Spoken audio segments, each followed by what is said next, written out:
was the first, but I will be the last. This land is calling.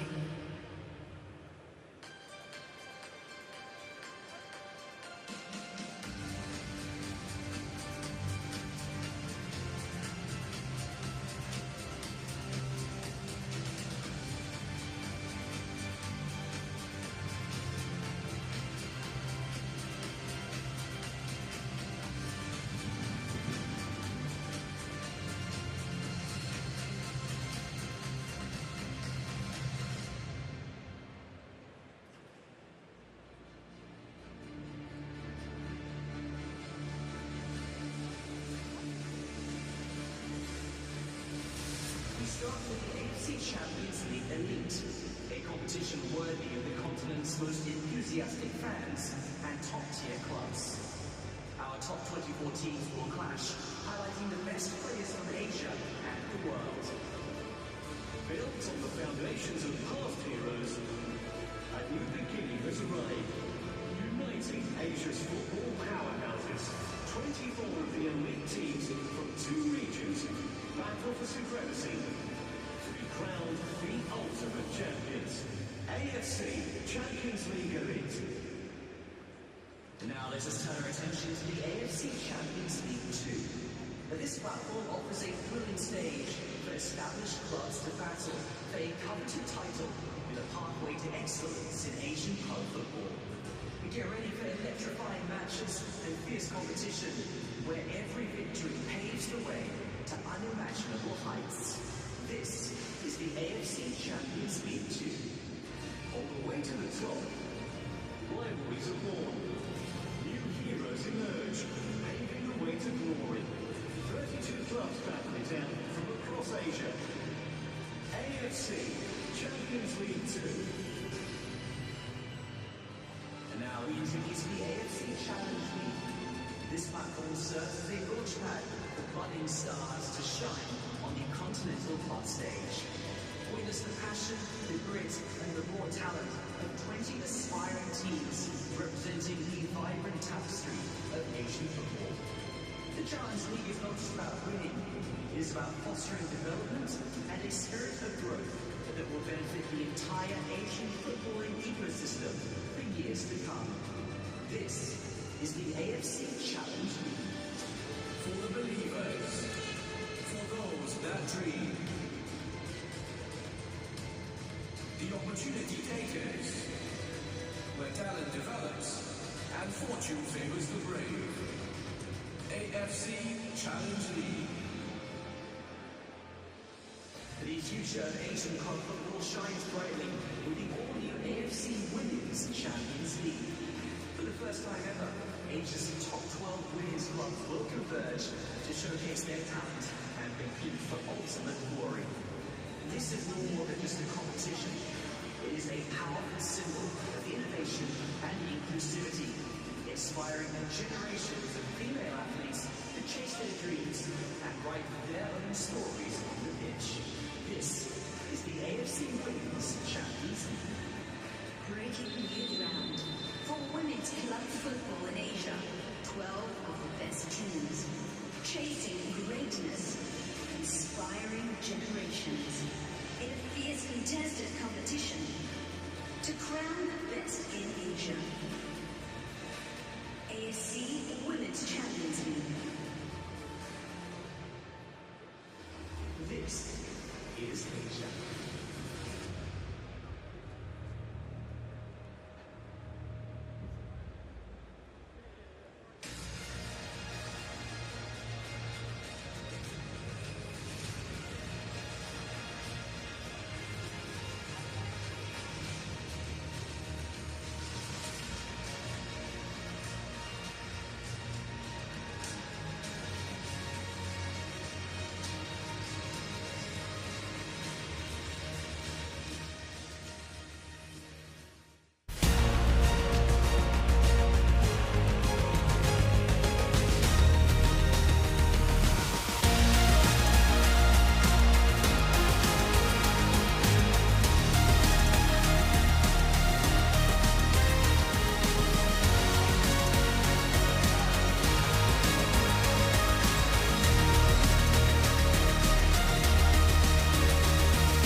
And the warmest of welcomes to the Sydney Football Stadium here in Australia as the AFC Champions League Two reaches the business end of the competition.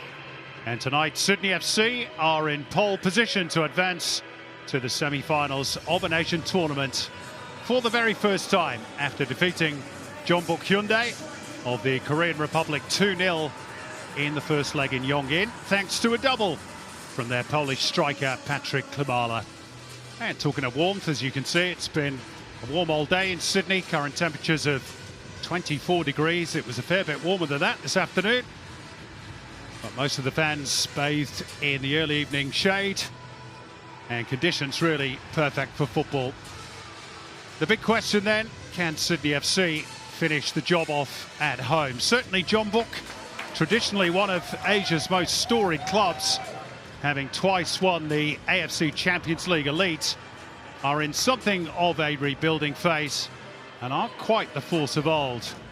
And yet Sydney have historically struggled at home in Asia, and they will be aware of the saying that 2-0 is the most dangerous lead in football.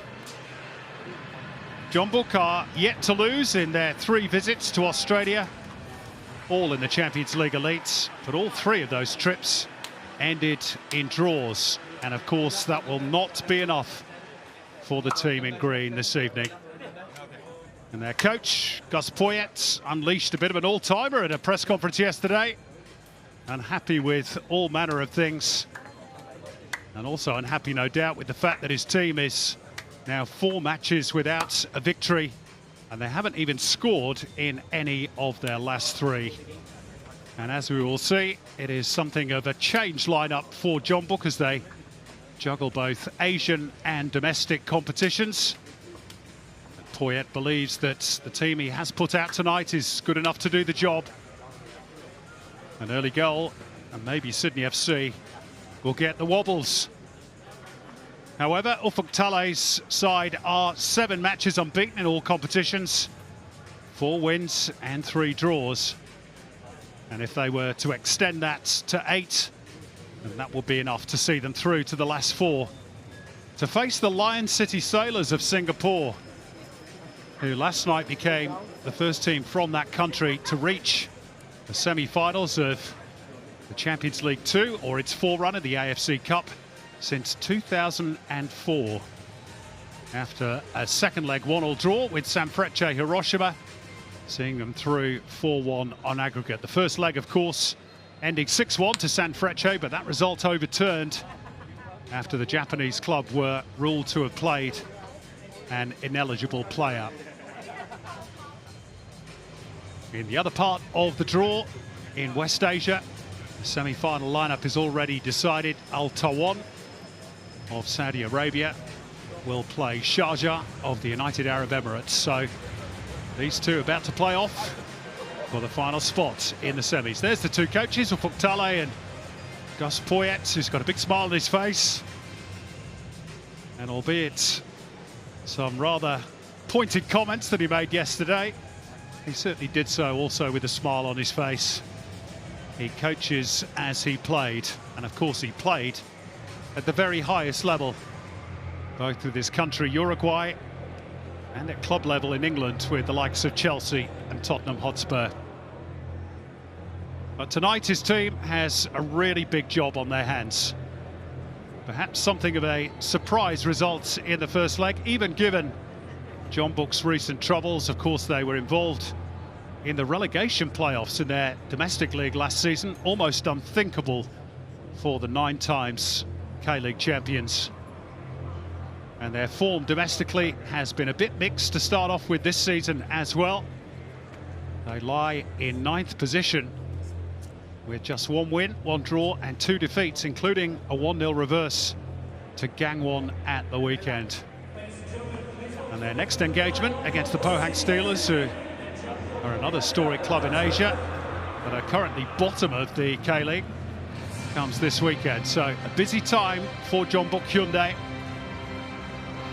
This is a game they will be full of determination for after that first leg disappointment. As for Sydney, this is uncharted territory. Furthest they had ever been in Asia before was the round of 16 in the Champions League Elites. That was back in 2016 when Graham Arnold was the coach. This today a very different team to back then. But as the players emerge, home fans full of expectation that their side will be good enough to see the job through and earn the club a first ever place in an Asian semi-final.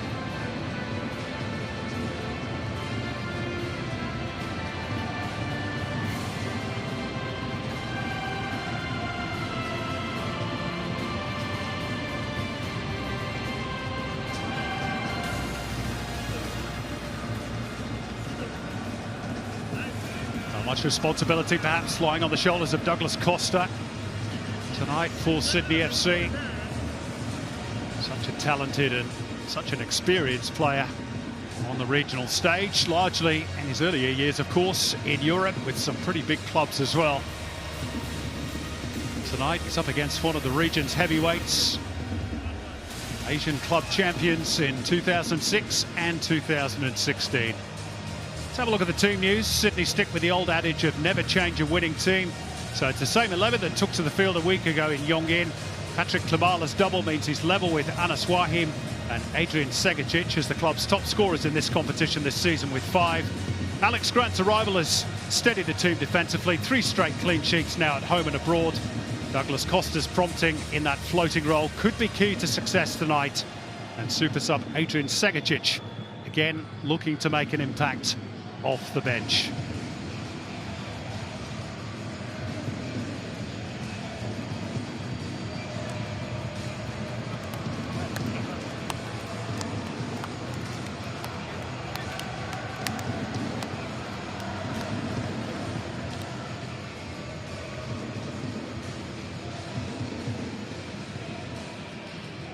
Our referee tonight is Abdullah Al-Bari, who leads a quartet of officials, all from Qatar. And the exception is in the VAR booth, where Mohammed Taki of Singapore leads that particular team. Let's have a look at the Jeonbuk 11. They made 6 changes from the side that lost to Gangwon in the K-League at the weekend.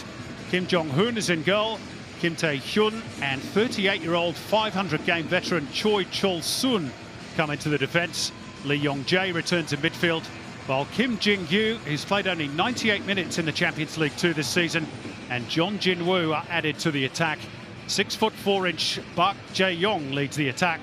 Italian imports Andrea Compagno not part of the squad today, and the talented Lee Sung-woo, a former Barcelona junior, is on the bench.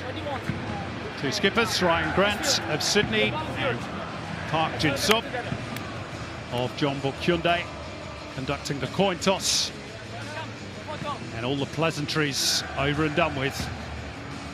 And we are set for what should be a fascinating 90 minutes, and who knows, maybe even a bit longer if Jeonbuk can turn this around ahead.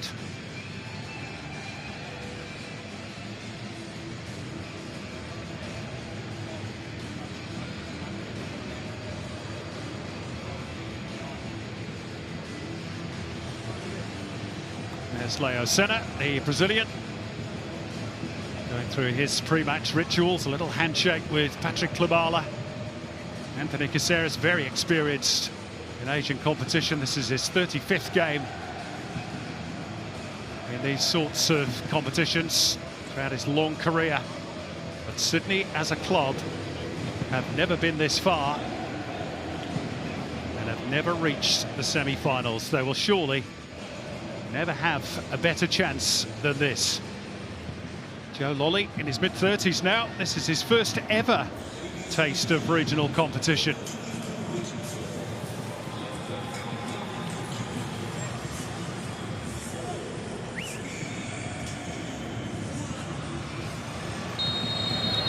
And so Jeonbuk Motors in the green kits and the yellow socks get us underway. History beckoning for Sydney FC, Andy Harper, but can Jeonbuk claw their way back into this tie? Yeah, good evening, Simon. Well, they most certainly can. Last game swung on 2 very well-taken goals by Patrick Klimala. And while Sydney deserved their win, Jeonbuk certainly had a couple of good chances. One or two very good saves by Devin Ishmeers in the Sydney goal.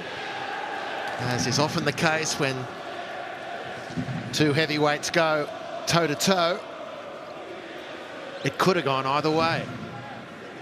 Sydney have their noses in front. It's a big night for the home team. In some senses, an even bigger night for Jeonbuk, who are clawing and scratching to try and relive their glory days. Just to back up on that, Andy, I mean, I think we all know what Jeonbuk have to do tonight, but I guess the bigger question is, how does Sydney approach this? Do they protect the 2-goal lead? Do they try and get a killer third goal to put it beyond doubt? Yeah, I don't think we can expect Sydney to be sitting back and letting fate deal the cards. I think they'll be looking to try and replicate the very positive performance of last week, and particularly using their home ground advantage, the home climate advantage, if there is one. A lot of heat descending on Sydney today. And of course, the home fans. Alex Grant put under pressure. There is Ufuk Talay, the Sydney FC coach, looking to join a very elite band of Australian coaches tonight. Only Aurelio Vidmar, Tony Popovic and last year Mark Jackson with the Mariners have taken an A-League club into an Asian semi-final.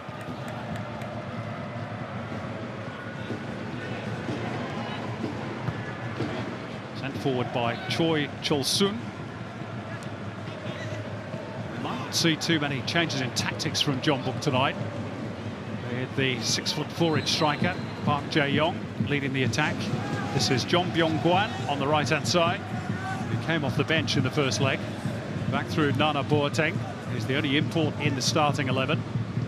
Jeonbuk Hyundai's cross, and again they'll look to utilise that height of Park Jae-yong. That's a lovely ball by Joel King to release Joe Lolly. Patrick Klimala in place. Lolly went along the floor for the pole.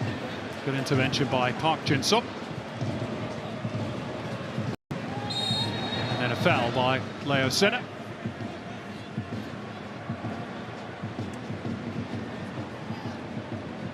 Which looked to be a little bit of a sore one for Kim Tae-hyun. Yeah, just left his foot in there. Leo Senna.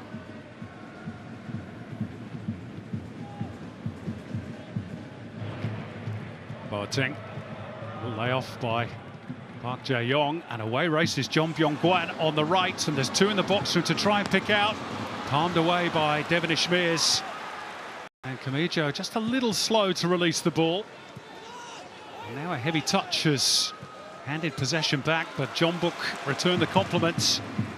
Caceres playing in Klimala, who skips away from Park Jin-sup. Doesn't have any support in the middle. Klimala has to go himself, and he wasn't too far away, the pole. He's claiming a corner, and he will get it too for Sydney. Well, that's a very good counter-attack from Sydney on the back of a very good counter-attack from Jeonbuk. Not sure if there wasn't just a little deflection on the way to Devin Ishmeers. Kamijo was slow in clearing things. Caceres ends up getting the ball and feeding Klimala.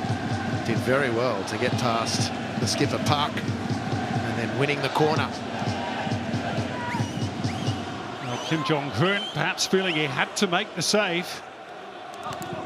Here's the corner, which has worked short through Costa and Caceres.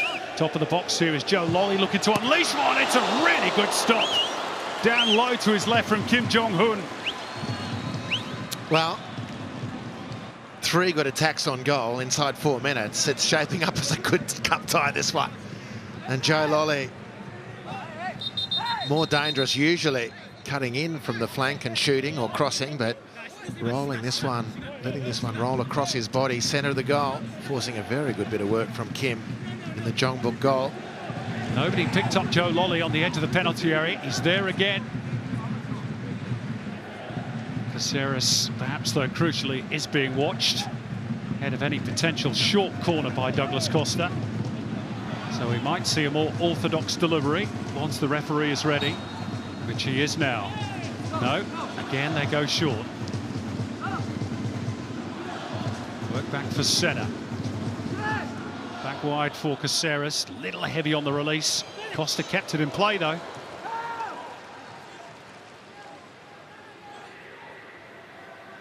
Lolly happy to let the ball run out for a throw.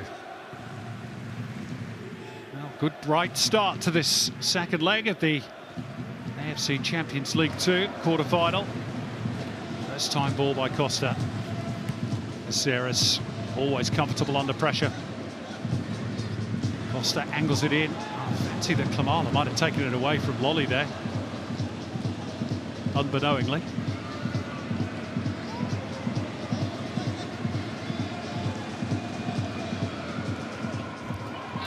I think you're right, just a breakdown in communication there. Three big guns spearheading the Sydney attack. Costa aiming for Lolly, but Klimala couldn't help himself. So hungry for action is the pole. Good goal scoring form recently.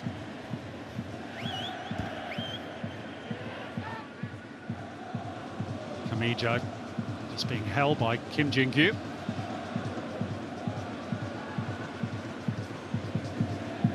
Lolly.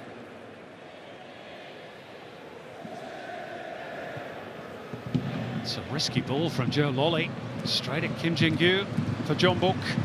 Credit to him. Didn't he atone for his error well? And now Klimala looking to spring the offside trap. There's no flag against the pole.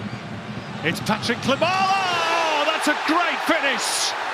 He's done it again!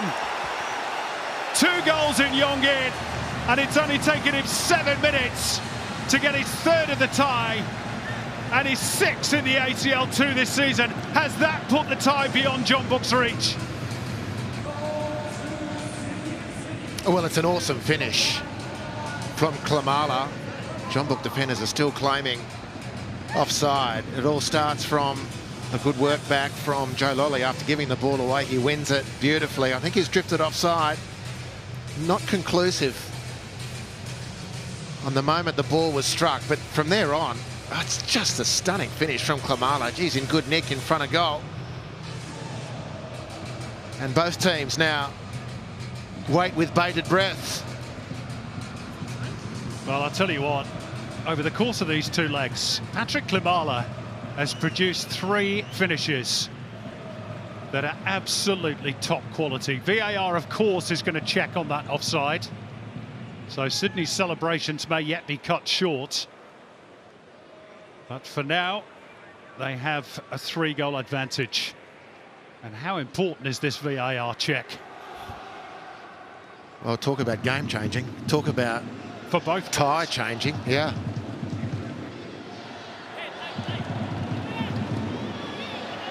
Stadium waits with bated breath.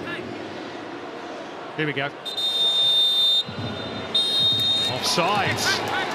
Well, your initial instinct was correct, Andy. To be honest, I fancied he might have been on. It must have been very tight. Yeah. Well, the only replay we've seen showed that he'd probably drifted offside, but that depends on when the ball is hit. Very close. That's how tight it was. Geez, there's not much in that. What a waste of a great finish. But I tell you, Jeonbuk very relieved. Their defensive line, high as it was, remains unpunctured officially.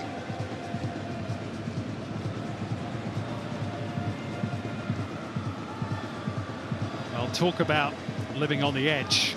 The 2 times Asian champions. Can they use that little moment of perhaps, you could say, good fortune? I'm sure the defenders will just say good timing. It's a little high by Yong Jae-on, but it's kept in play by Jung Byung-gwan. Sydney have it back though through Kamijo, and now Lolly. That's behind Klimala. Sent wide for Kim Tae-hyun.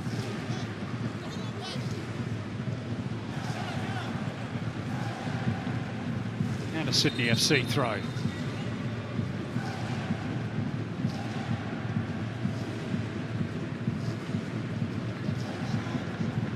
Sometimes, Andy, on those small moments can ties hinge. I mean, we saw in the first leg Patrick Klimala scored 2 excellent goals, but probably should have had a third. Well, it's a great bit of work in goal on that third chance. You're right, Simon. Song, who was the keeper this time last week. What a remarkable save, actually, to stop it being 3-0.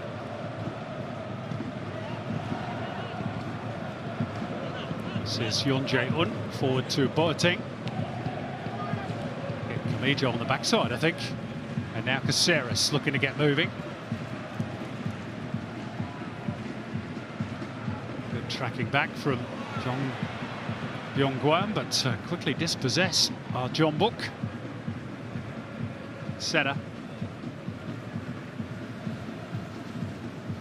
Leaving it for Costa.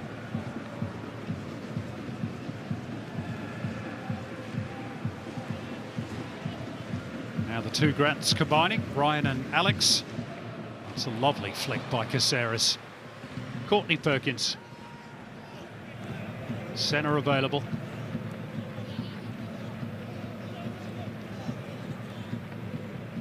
Kamijo.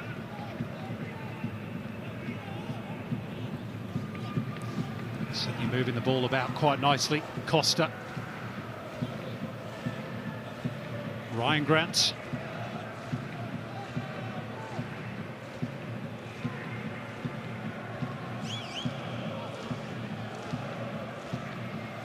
Costa driven back by Boateng.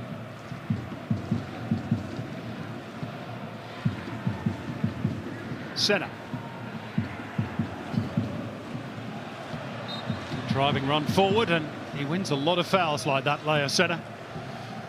And I think he was just about to release the ball to Courtney Perkins, who was in a very advanced and good position down on the left-hand side. It's just a straight yank back from Jeonbuk. Might have attracted a yellow card. It's very cynically killed an attacking opportunity. Referee showing patience at this point. Douglas Costa on set-piece duty.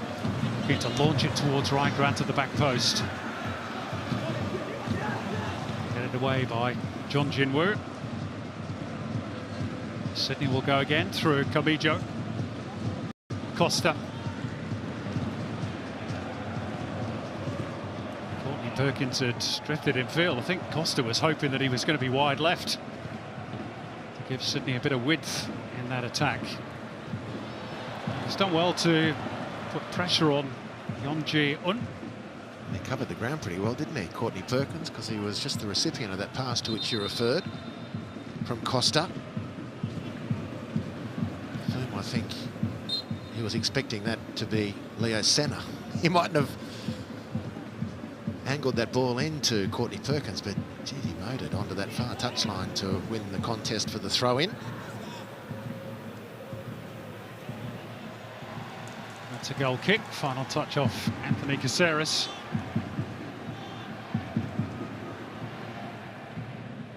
And a Boateng's job to keep him quiet, perhaps today. There's Gus Poyet. Legendary name from his playing days. A little bit of an indifferent start to his time with Jeonbuk. In fairness, he's got a big rebuilding job on his hands after last season's struggles. This is John Jinwoo.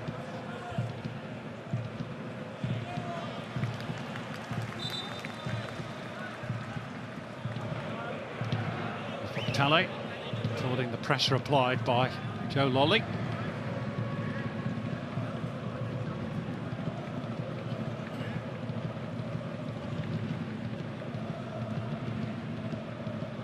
It's now 5¼ hours and counting since Sydney FC last conceded a goal.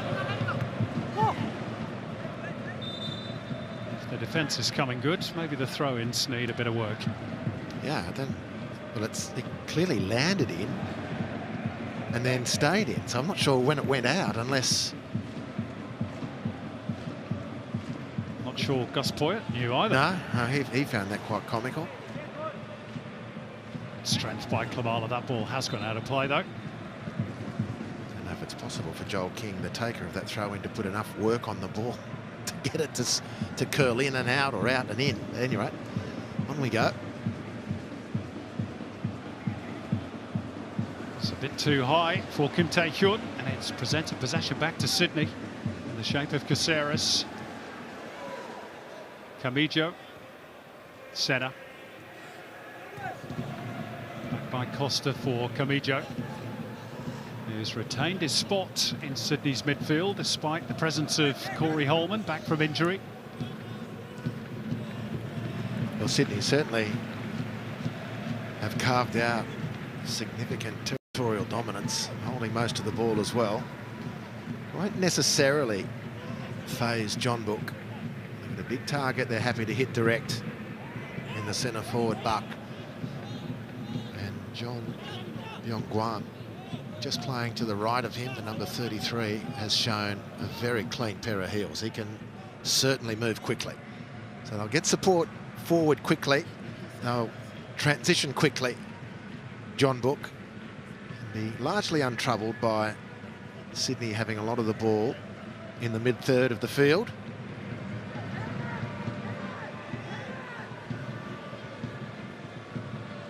However, it is goals they need tonight. I mentioned Sydney FC's defensive record, over 5 hours since they conceded. It's also now over 5 hours since Jeonbuk scored. Last goal came against Port in the round of 16. Senna earning another free kick, and he wanted to take it quickly. Referee wasn't of a mind to let him. That's poor refereeing. And the only team that gets penalised there is the team that got the free kick. Neither of the Jeonbuk players looked to retreat the 10 metres. And then when Sydney managed to take the free kick, the ref wasn't happy with that either.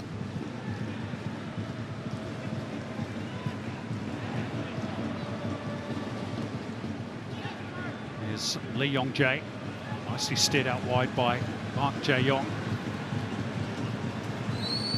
Switch just a little bit overhit.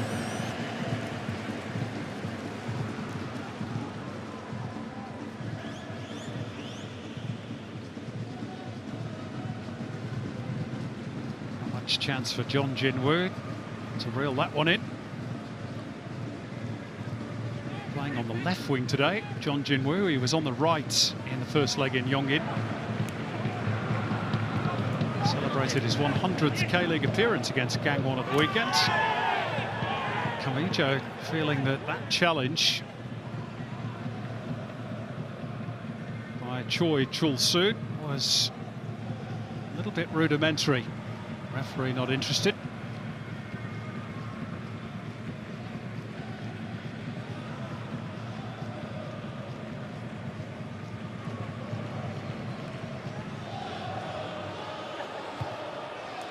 Kim Jin-gyu with lovely release by Kim Tae-hyun, who went early.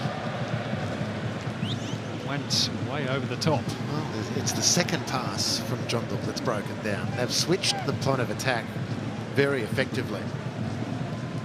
But it's the delivery back across the field on the last two attacks. This time, Kim Tae-hyun is overcooking that one badly. And stretching Sydney very, very effectively. Jeonbuk have got plenty of supporters here this evening. 159,000 people of Korean heritage in Australia.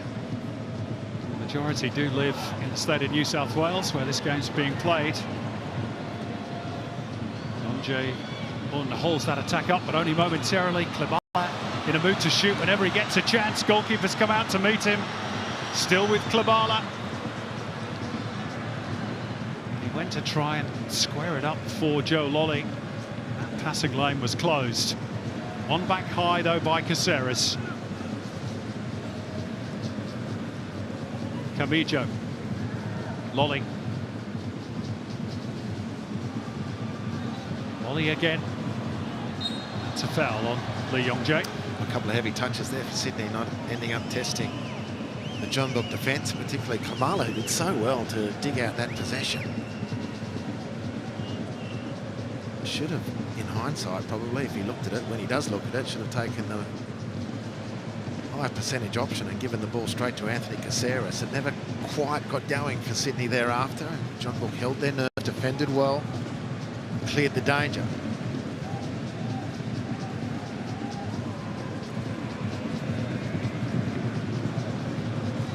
Jingyu again looking for that switch out to the right-hand side. It's actually worked out all right for Jeonbuk via the mistake off Jordan Courtney Perkins.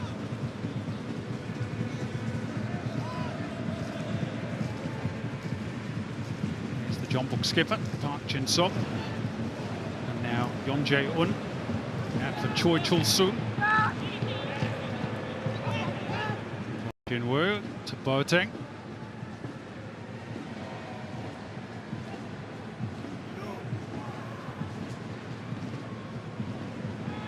Lee Yong-jae.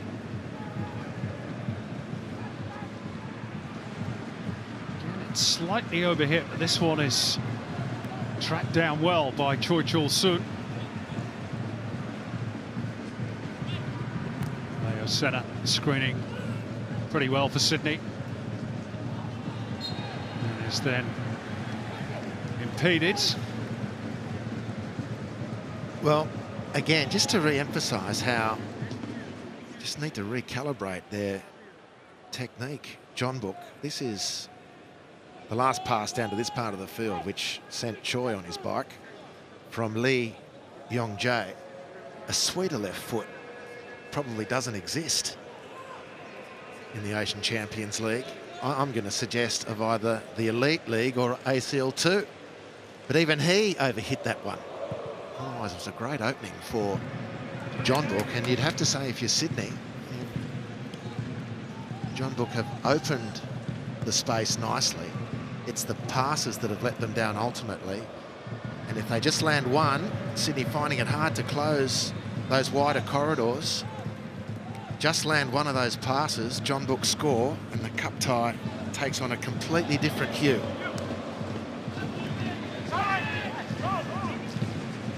Here's Kim Jingyu. Killed by Jeon Jin-woo, was read by King. Sydney can just take a little breather.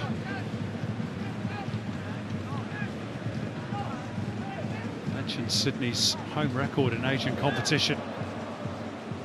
Played in Australia in Asian tournaments on 23 occasions. They've won only 6 of those matches. But they've lost only 5, 12 have been draws. And of course, this tie has a whole different complexion because another draw would be good enough for Sydney. Even a 1-0 defeat would see them through. I'm sure they would prefer to be much more comfortable than that.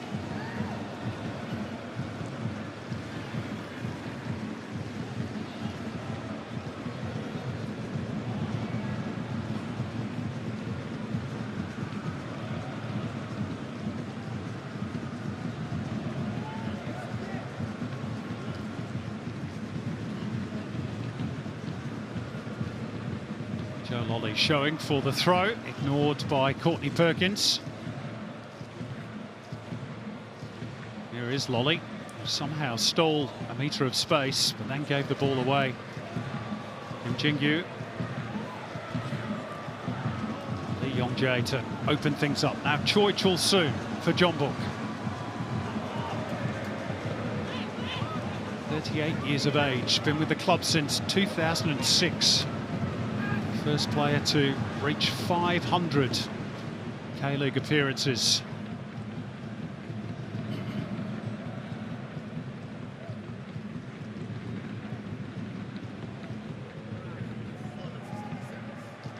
Boateng.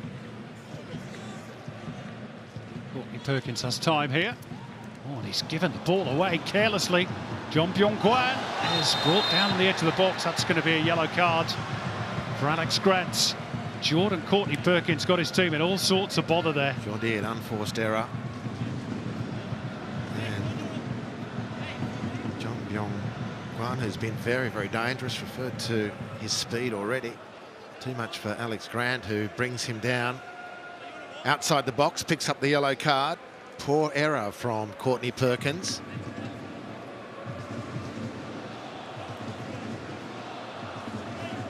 Alex Grant now in the position where he's going to have to think twice.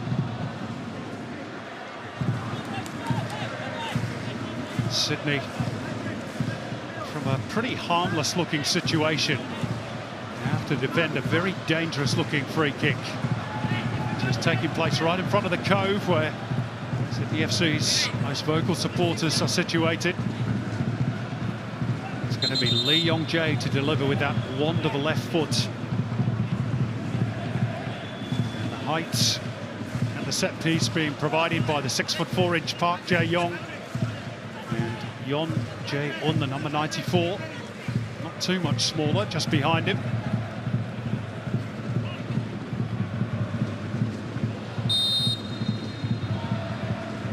All about the quality of the delivery.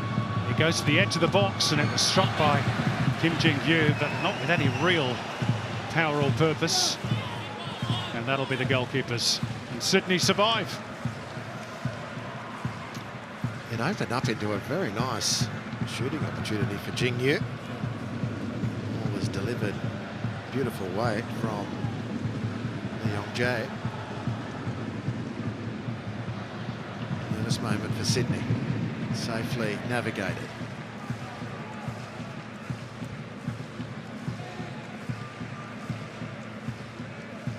And how many times in past years, Andy, have we seen little moments like that for Australian clubs come back to bite them? Little mistakes in possession, those 1%ers that at the highest level you get punished for. Yeah, that has been a story. So qualifying teams out of the A-League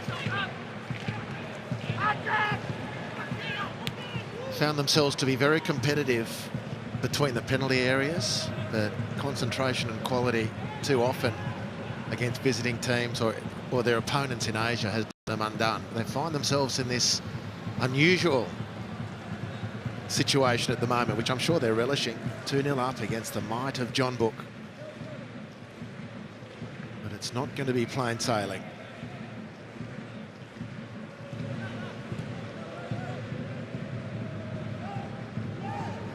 Jeonbuk just edging ahead in terms of the stats, possession and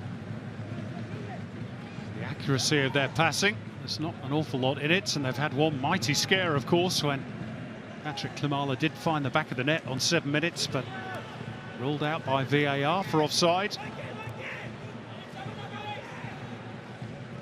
Here's Boateng. Nodded back by Kim Tae-hyun. Lee Yong-jae. Boateng.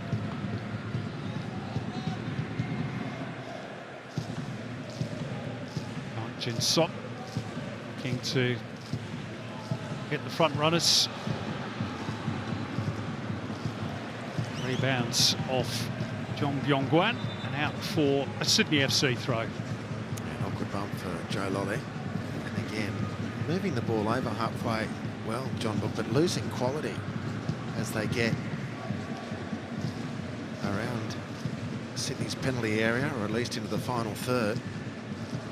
It's a nervous type display from them, trying to overturn this 2-goal deficit.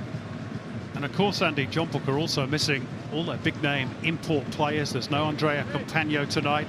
Hernandez, Andrigo, Thiago Orobo, none of whom have travelled to Australia. A disagreement between Abdullah Almari and Gus Poyet.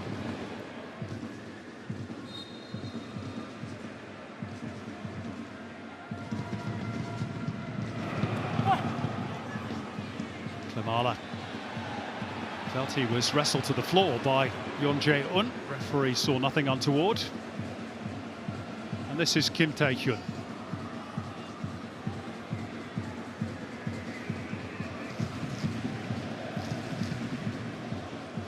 Boateng.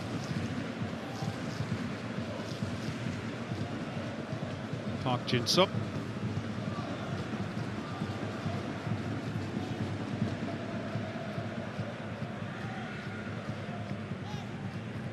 Now they'll look for that long ball to the flanks again.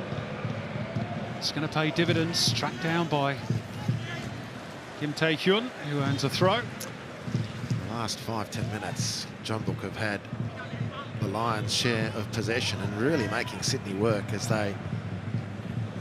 Here's Kim Jin-gyu.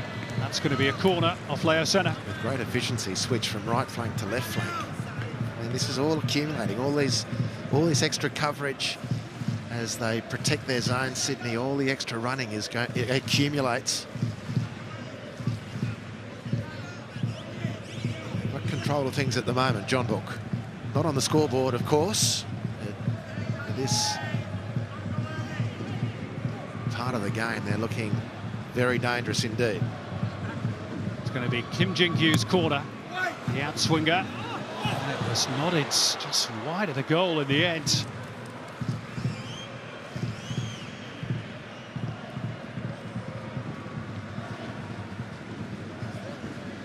Park Jae-yong, 6'4" frame, very similar to Compagno in the first leg. He was always a threat at set pieces. And continuing the trend, Compagno won everything that was sent his way inside the penalty area, forcing a couple of good saves at least from Devenish Mears, and Park is enjoying similar dominance. There's Jeon Byung-kwan, and the cross is an awkward one, and the first shot on target comes from the head of Jeon Jin-woo, but safely pouched by Harrison Devenish Mears for Sydney. Again, nicely in behind. Courtney Perkins curling the ball back. Jeon Jin-woo stooping in nicely. Routine for Devenish Mears otherwise.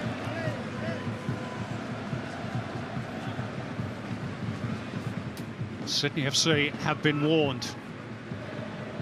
Joel King with the intervention there, but not to any great effect for Sydney.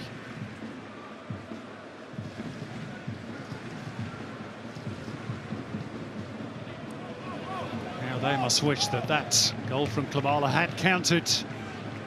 Ryan Grant had to make that.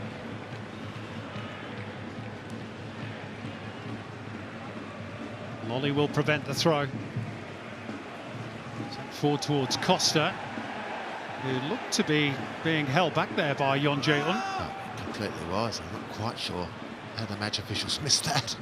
Unless they thought Costa gave a bit to start with.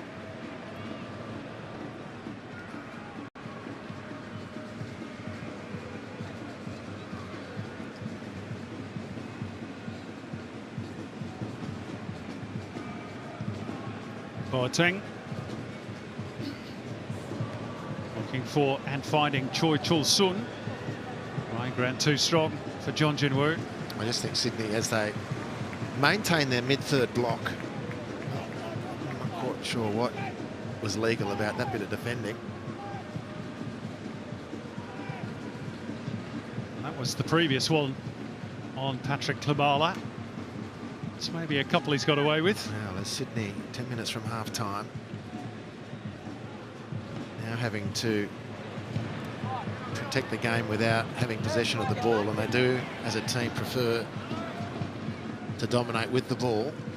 And they're going to have to pay some attention, I think, to Nana Boateng, who is just able, in the centre of Jeonbuk's midfield, to pick up the ball from defence or whoever chooses to give it, get his head up and hit these 30, 40, 50-metre crossfield passes, which then means Sydney have to work hard to cover the space.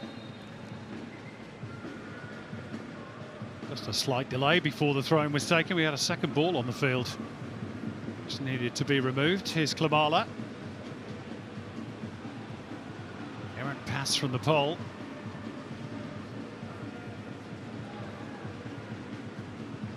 Boateng. Again, looking over the top and again finding Jeon Byung-kwan.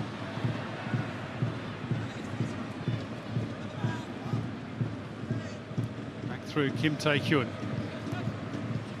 Clever run by Kim Jin-gyu. And the cutback. Oh, it's a brilliant finish from Jeon Jin-woo. It's been coming for Jeonbuk.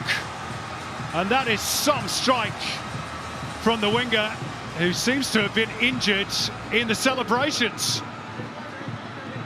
But the Jeonbuk fans don't care. They're back in this tie. They lead tonight by a goal to nil. And it's back to 2-1 to Sydney on aggregate. Well, it's a terrific finish. I'm really surprised that Sydney haven't made the adjustment. Again, this started deep in the Jeonbuk midfield. Nana Boateng is able to ping the ball 40, 50 metres. That'll be onside. Joel King is playing one onside. It's a really good finish with the right foot from John Jinwoo. And they have them building pressure and mounting their case. Very, very good finish. And Sydney haven't paid any attention whatsoever to stopping the origin of the Jeonbuk threat, and that's the long pass out of centre midfield. He's having a field day, Boateng, in there. Well, that puts a completely different complexion on this two-legged tie. Sydney's record of clean sheets has gone. Clock stopping at 5 hours and 41 minutes when John Jinwoo ended that streak of clean sheets for the Sky Blues. And the goal scorer just having some spray applied, and the referee not particularly happy that he didn't seek his permission to get it. Just got a whack from a teammate, I think, in the moment of celebrating the goal. Which clearly caused a bit of damage.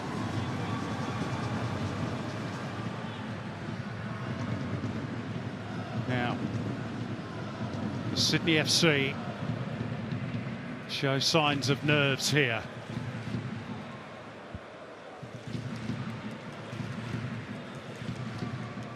Jeonbuk had been building to that moment.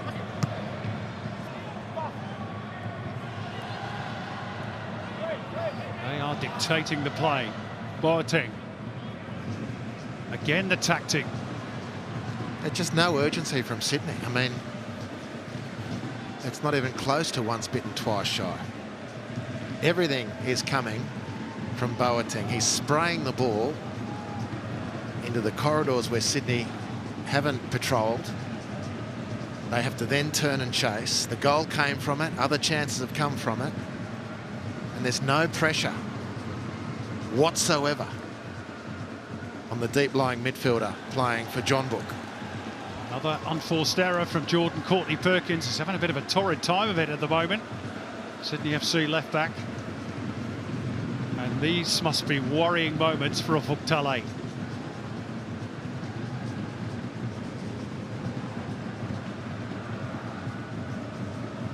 Jeonbuk in full control of the game, if not yet the tie.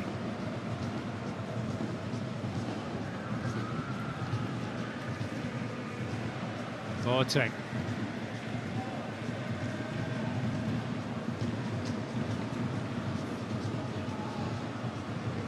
Lee Yong-jae.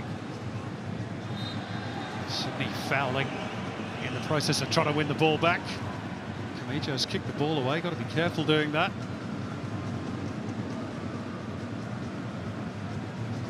All signs of the sorts of stress that they are under. Here's a dangerous Jeon Byung-kwan. Kim Tae-hyun.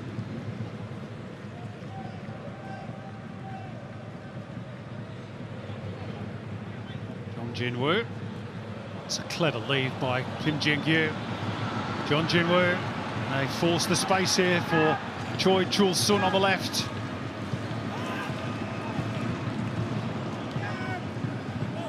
Back through Yeon Jae-un. Goes for the switch. Jeon Byung-kwan. Goal kick.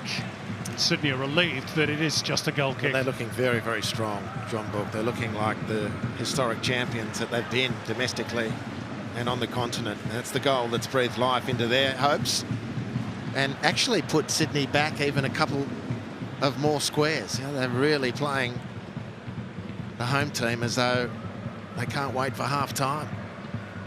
Bit of friendly fire from Yeon Jae-un on the goal scorer.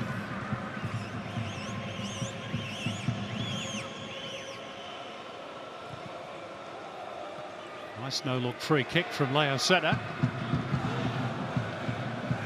Stumbled by Joe Lolly. Of course, errors in possession like that are not helping the cause. Sydney not able to settle at all in the front third. Poor passes, poor touches. Jeonbuk have almost completely wrested control of the match. Well, he did say pre-game, despite the fact that many of his senior stars have not travelled, this team is more than capable of getting the result they need. This scoreline, of course, not quite enough to take them through. Still a long way to go.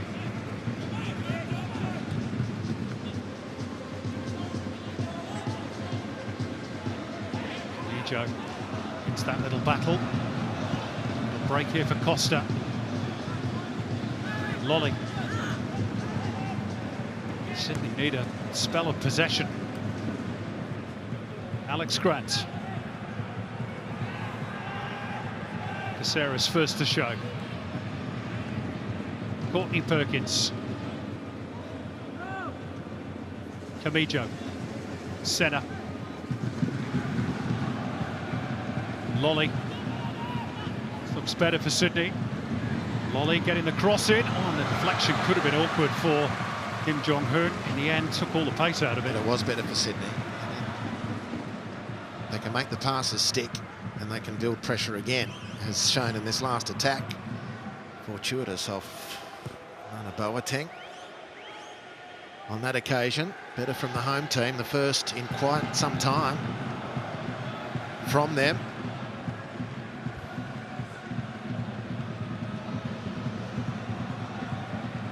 Tae-hyun racing to keep the ball alive.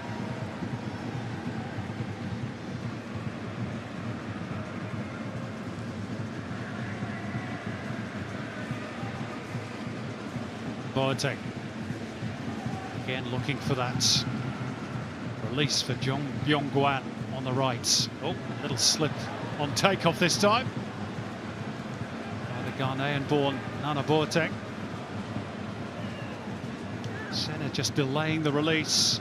Costa.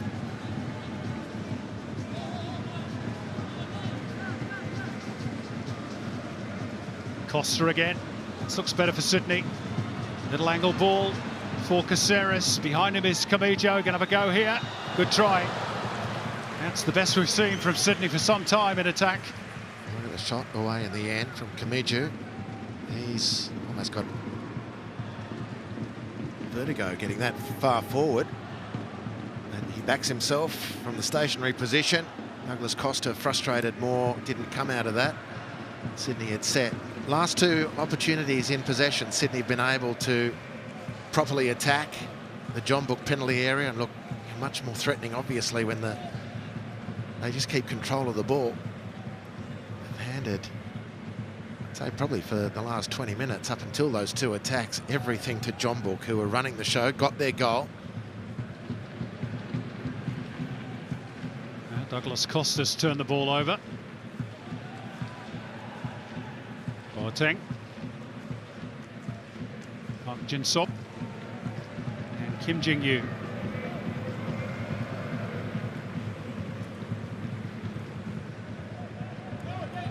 Yeon Jae-un.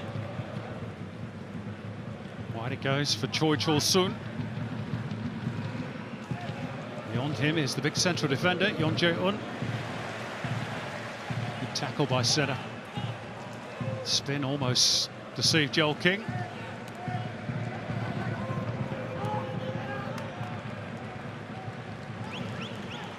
Final minute of the first half. I fancy Ufuk Talay in particular might not be too disappointed to hear the half-time whistle. In as much as he'll want to get some freshness into his team and some information, you'd imagine, because although Jeonbuk haven't laid siege to the Sydney goal, they've shown that they're only one completed attack away from really hurting Sydney.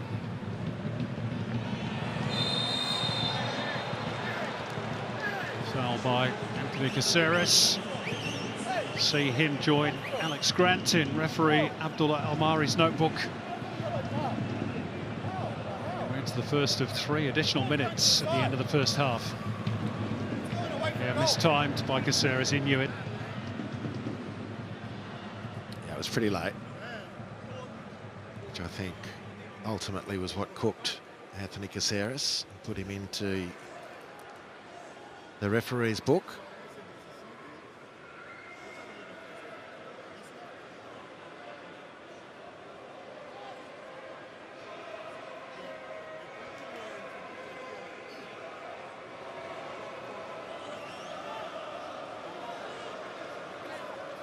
Well, a second goal for Jeonbuk now in first half stoppage time really would set the cat among the pigeons.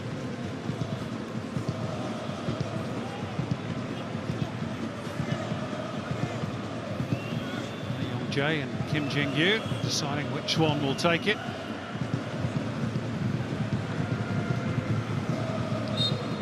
AFC with the high defensive line. Will drop as Kim Jin-yu delivers. Came off Joel King, rather scruffily and behind for a corner. Wasn't overly convincing defending from Sydney, but the goal was protected, at least for now. So I fancy it was Courtney Perkins who got the final touch.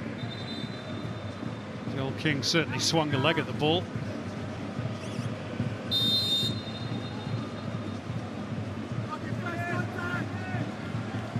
Lee Yong-jae to deliver the corner.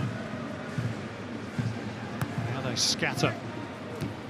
And it's a brilliant save from Devonish Mears to claw it away and deny Park Jae-yong what would have been an equalising goal over the two legs. Terrific stop. Well, it's deja vu all over again for Jeonbuk. Compagno last week forced a similar type save from Devonish Mears, and Jae-yong. That's wonderful work from Devonish Mears. Excellent to keep Sydney's advantage.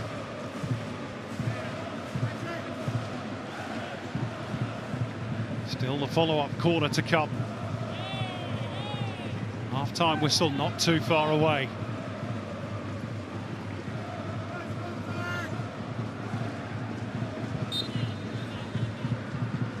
Kim Jin-yu's delivery in towards the near post, and Sydney deal with that one. I think it was Douglas Costa who got good distance on his header.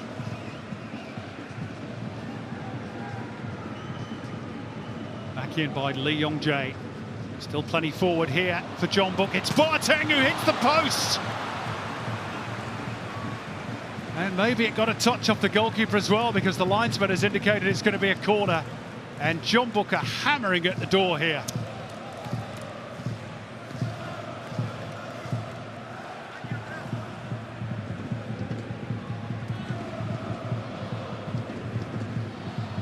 Another corner for the Koreans, over the heads of the goalkeeper, and Devonish Mears can't hold on to it, and they're all square. Jeonbuk Motors, John Jin-woo at the double, and maybe with the final play of the first half, it's 2-0 on the night for the K-League outfit, and all square at 2-2 on aggregate. Well, Sydney's passiveness defensively is on full show here. Devonish Mears having saved brilliantly to concede the corner, having to just dig the ball out off Boateng. No Sydney players supporting the keeper.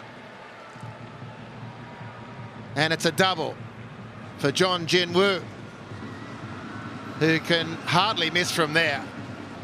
Courtney Perkins misjudges the flight of the ball. Harrison Devonish Mears digs the first chance out.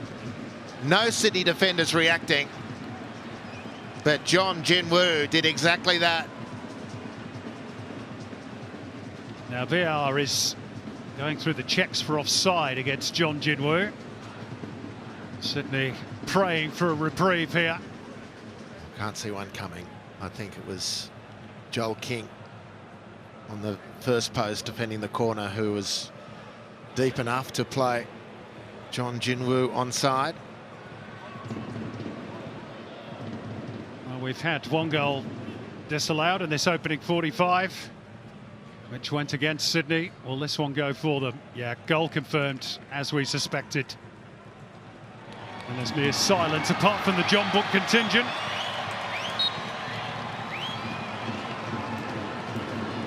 And you've got to say, on the strength of Jeonbuk's performance in the first half, they deserve to be all square.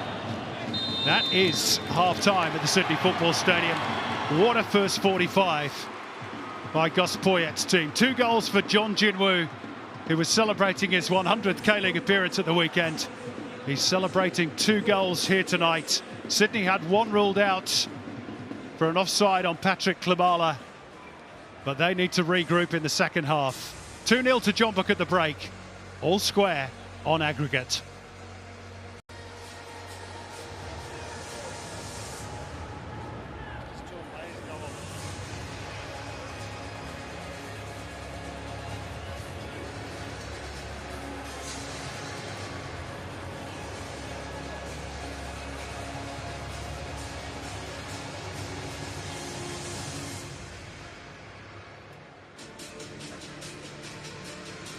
Well, where do the 2 teams go from here? All smiles for those Jeonbuk supporters. They will feel now that the momentum is very much with them. As for Sydney FC, Andy Harper, they've got a big 15 minutes coming up. Now, when they kept the ball, they looked dangerous. They didn't keep the ball enough, which played into the hands of Jeonbuk. And without the ball, they were way too passive, Simon, way too passive. And it hurt them for both goals.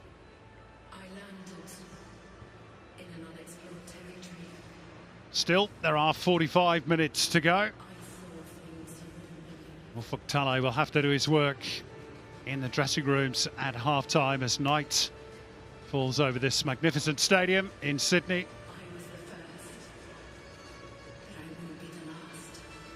And the Sydney FC fans, no doubt feeling just a little shell-shocked at the moment at the way their team has been unable to resist this onslaught from Jeonbuk.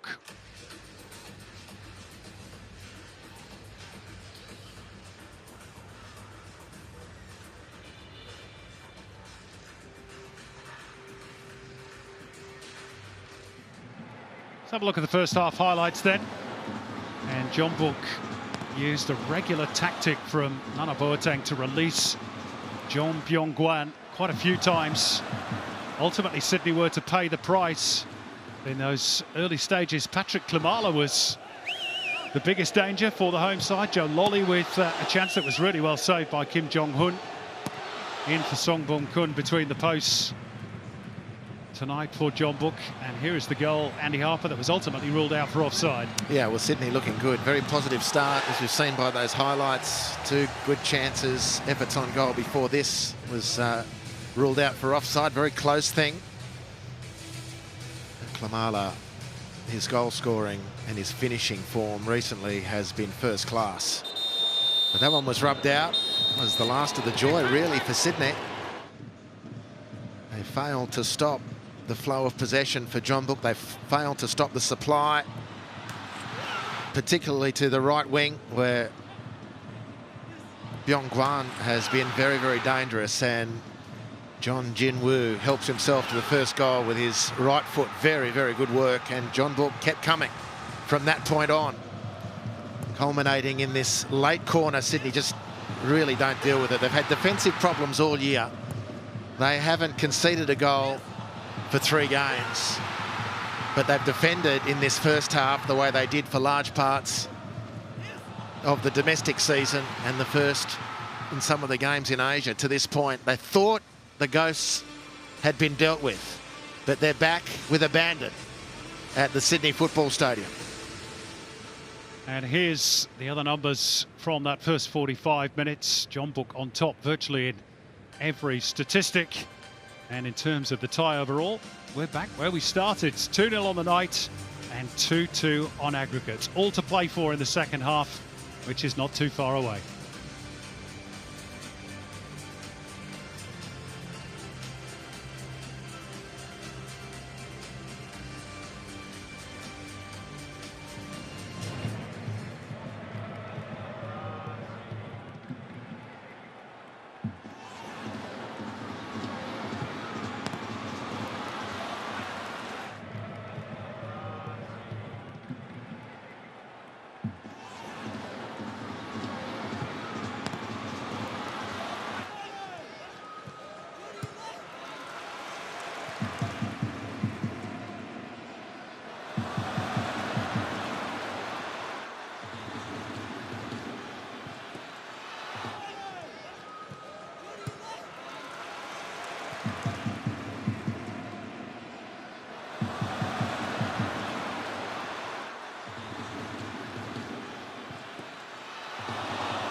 AFC Women's Champions League.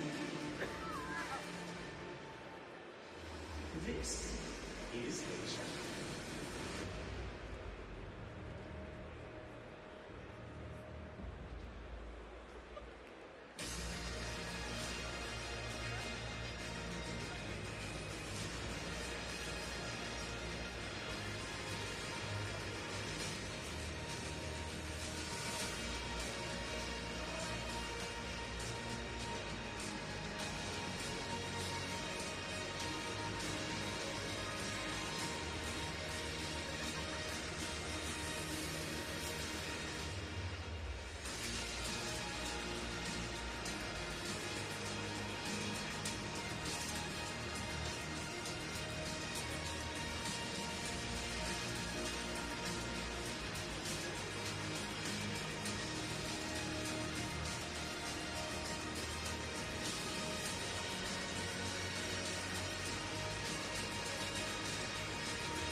its commitment to maintaining the highest officiating standards by implementing the Video Assistant Referee (VAR) system across its revamped club structure for the 2024-25 season.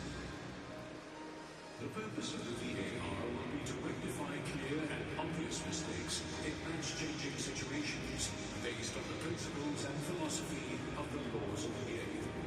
The VAR team supports the decision-making process in the event of a clear and obvious error or serious missed incident in relation to goal, no goal, penalty, no penalty, direct red card, mistaken identity, when the referee cautions or sends off the wrong player of the offending team. Stationed in the video operations room, the VAR team will have access to all the camera feeds and will automatically check every match incident. In the event of a clear and obvious error, the VAR communicates with the referee immediately, after which the referee will signal a check by pointing to their ear to indicate that the restart of play is being delayed. The VAR can suggest a review, but only the referee can initiate the review by signaling the outline of a TV screen. The referee always makes the final decision, but can be supported by the VAR in two ways.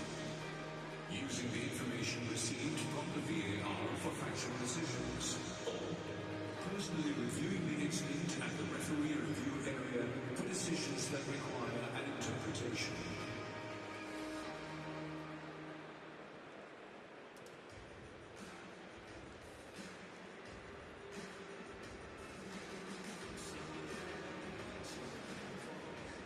Please welcome back Jeonbuk Hyundai and your Sydney FC for the second half.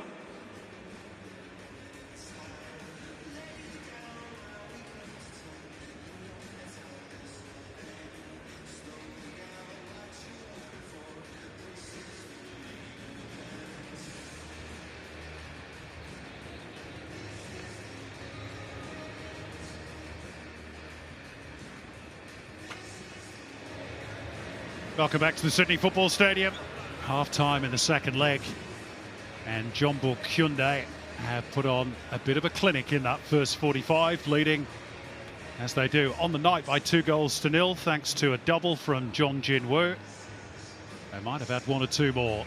On aggregate, of course, it's 2-2 after Sydney's 2-0 win in Yongin 7 days ago. So all to play for in the second half. If it was to stay this way, then we would have extra time tonight and maybe even penalties to decide who would go through to face the Lion City Sailors of Singapore in the semi-finals. Sydney will believe they can rebound from a very difficult first half. They've only been kept scoreless once in the ACL2 this season. That was by the now departed Sanfrecce Hiroshima. And of course they do have super sub Adrian Segicic on the bench, although he's being kept in cold storage just for the moment. As for Jeonbuk, perhaps taking inspiration from their compatriots Gwangju last night. They too trailed 2-0 in the Champions League Elite to Vissel Kobe. Came back to win 3-2 on aggregate.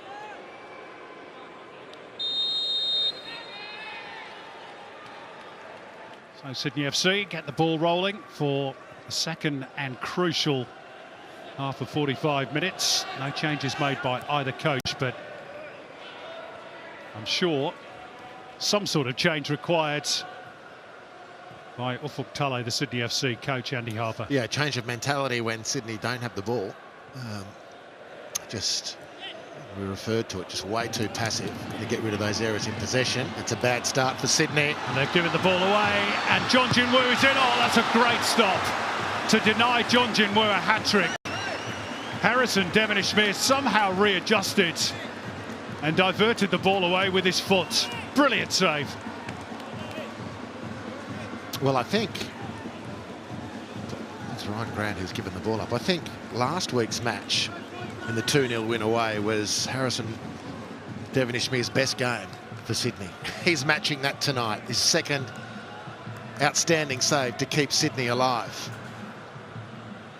Sydney immediately under pressure. Jeonbuk attacking the end of the ground where their fans are. Park Jin-sub had a swing at it and really make the right connection. Back in by Choi Chul-sun. Kamijo's going to have to go and chase. Lee Yong-jae there ahead of him. Only briefly though. Look at the energy from Jeonbuk. They've won the ball back high up the field again. Well, they're such tough competitors, the teams out of the Korea Republic. Great athletes as well. And they're playing nice football, good possession football, moving Sydney around and making the most of Sydney's passivity, which needs to be corrected if they're to prevail here in this second leg. That, and they probably need a little bit more from Douglas Costa. They've got to get the ball to him first. Important detail, that.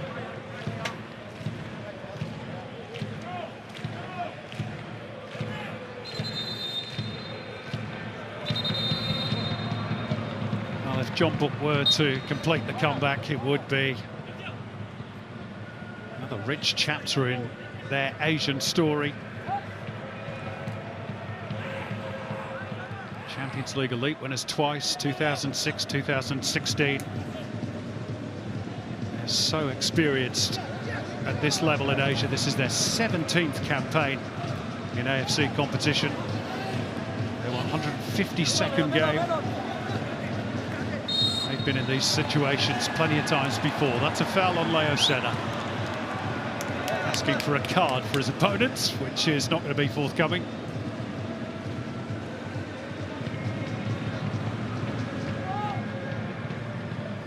Lolly. Senna. Klimala. Managed just about to get it back to his captain, Ryan Grant. Here's Caceres. Kamijo. Back through Alex Grant. Senna. Wide left is Jordan Courtney-Perkins. Caceres. Sydney have constructed this nicely. Can they find the right delivery? Courtney-Perkins gets another go. Kamijo. Touched by Costa. Senna.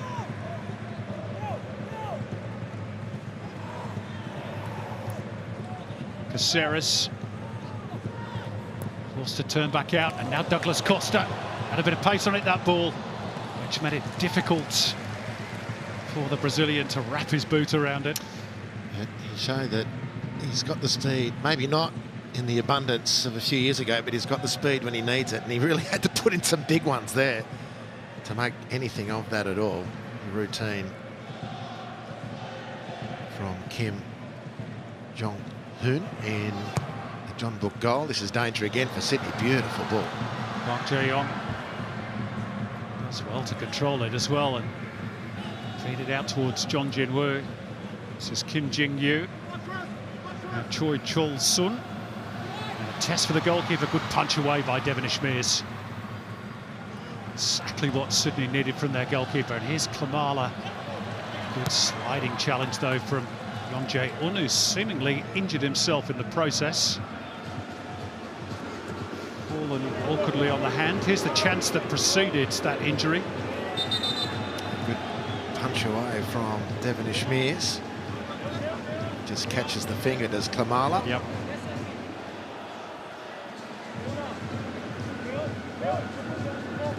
Throbs a bit, doesn't it? You get studs on your fingernail.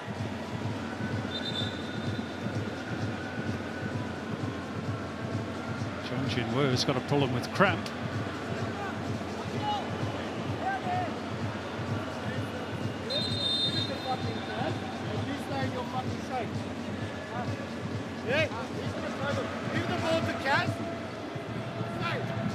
Tale taking the advantage of the little break in play to issue some further instructions.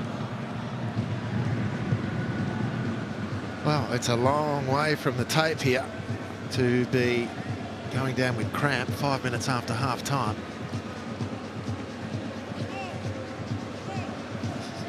To be fair, he can point to the scoreboard and say to his coach, that's why we're 2-0 up. So he scored both goals, not that player. It's the damage done by Patrick Klimala's boot to Yeon Jae-un. Jeon Ji-woo's still down with cramp.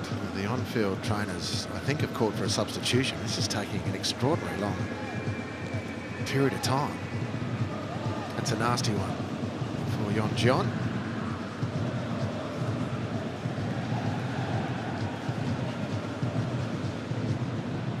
The ref's unperturbed. He's pretty happy to have a stroll around the centre of the field. Jeon Jin-woo look as though he's going to be able to continue. There's going to be a change made here. An Hyun-bom is going to be the replacement for the double goal scorer for Jeonbuk. Sydney are going to go to their bench as well. Adrian Segicic and Corey Holman have both been summoned.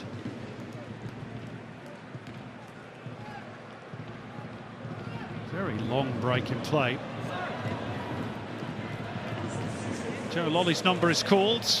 He'll be replaced by Adrian Segicic, and Wataru Kamijo by Corey Holman. Thoughts, Andy? Yeah, Sydney need a spark. Joe Lolly's not looked fresh tonight. And Kamijo's run very hard. And for Tale not waiting terribly. That's an extraordinary long stoppage, that one. And the new man replacing the double goal scorer, Jeon Jin-woo. What a big impact he's had on this tie, especially in this second leg. Once had a trial at PSV Eindhoven back in the day.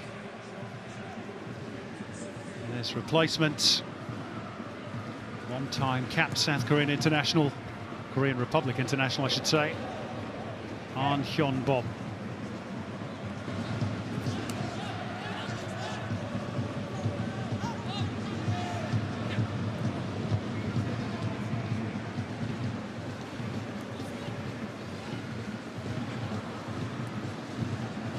Here is Kim Jin-gyu, and through his captain Park Jin-sop.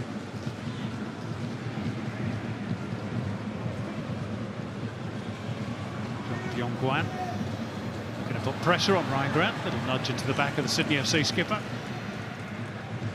And a goal kick is the end result.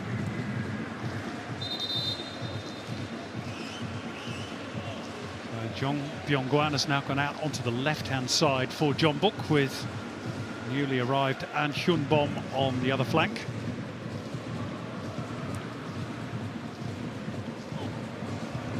Swap their fullbacks over too. Choi's come from left back to right back. Yeah, Kim Tae-hyun, who's gone out onto the other flank, can play both roles with relative comfort. Perhaps expecting Segicic maybe to be a little more sprightly than Joe Lolly. Hence the change from Gus Poyet. Kim Jin-gyu getting the boost from the home fans. He was a little slow to get back on to the field of play.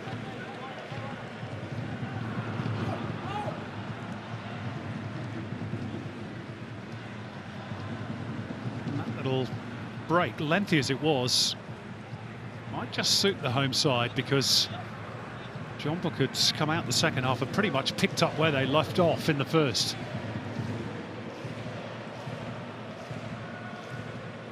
It's a good ball by Senna. Segicic had drifted into a nice little pocket of space, bringing Douglas Costa into play.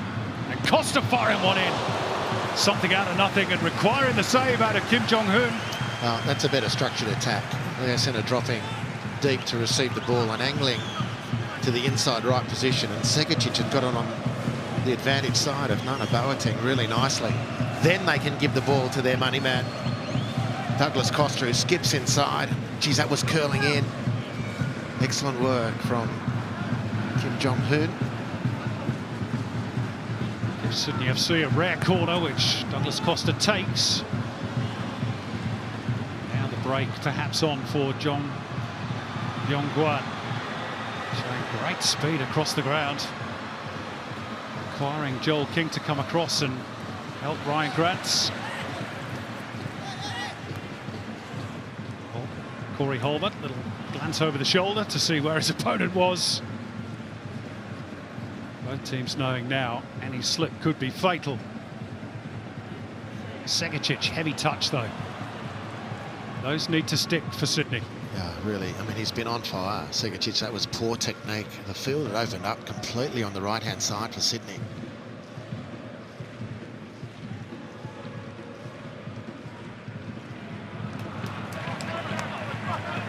Good pressure applied by Courtney Perkins on Jeonbuk.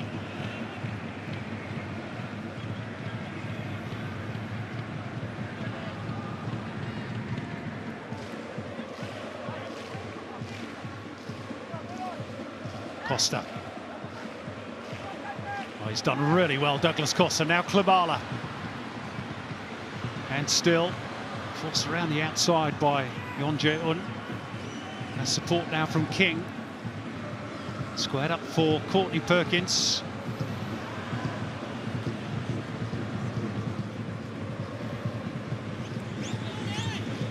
Caceres. Senna. Segicic. Just held back by Nana Boateng, and that low centre of gravity could be useful for Sydney. Up against the more powerful Nana Boateng.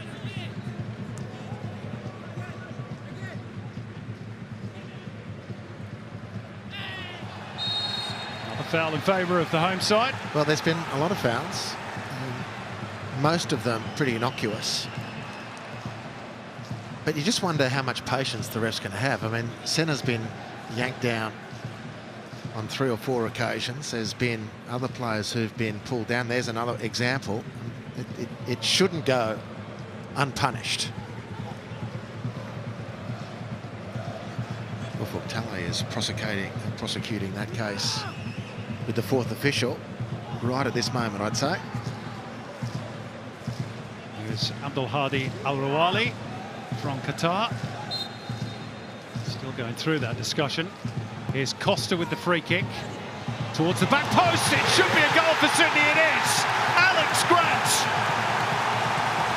who used to play in the K-League for Pohang Steelers, brings it back to 2-1 and gets Sydney noses in front again. 3-2 on aggregate in the tie.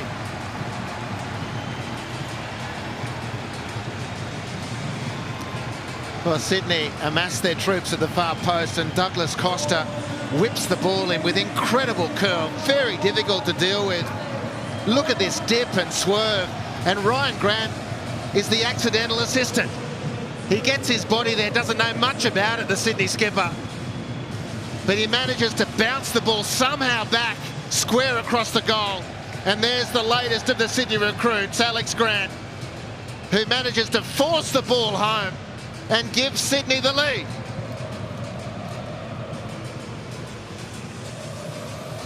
Well, it's his first goal. And how vital could it prove to be for Sydney on what's proven to be perhaps a much more difficult night than they expected. Goal confirmed. There are 1 or 2 home fans who are waiting rather nervously for that whistle to go. Well, what a final 30 minutes we've got now. Jeonbuk once again back chasing the tie. This is Kim Tae-hyun with Costa in hot pursuit.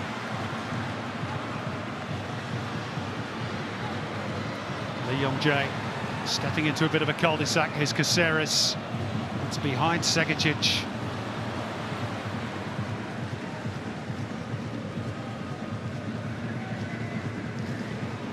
Now does Sydney have the composure to finish the job? Or will Jeonbuk come again? You wouldn't rule them out. No, they're too strong. They're too proud. They're too good. But Sydney Yes, they've got their noses in front and on the scoreboard, and a belief is back. Another foul on Leo Senna. Been quite a few tonight.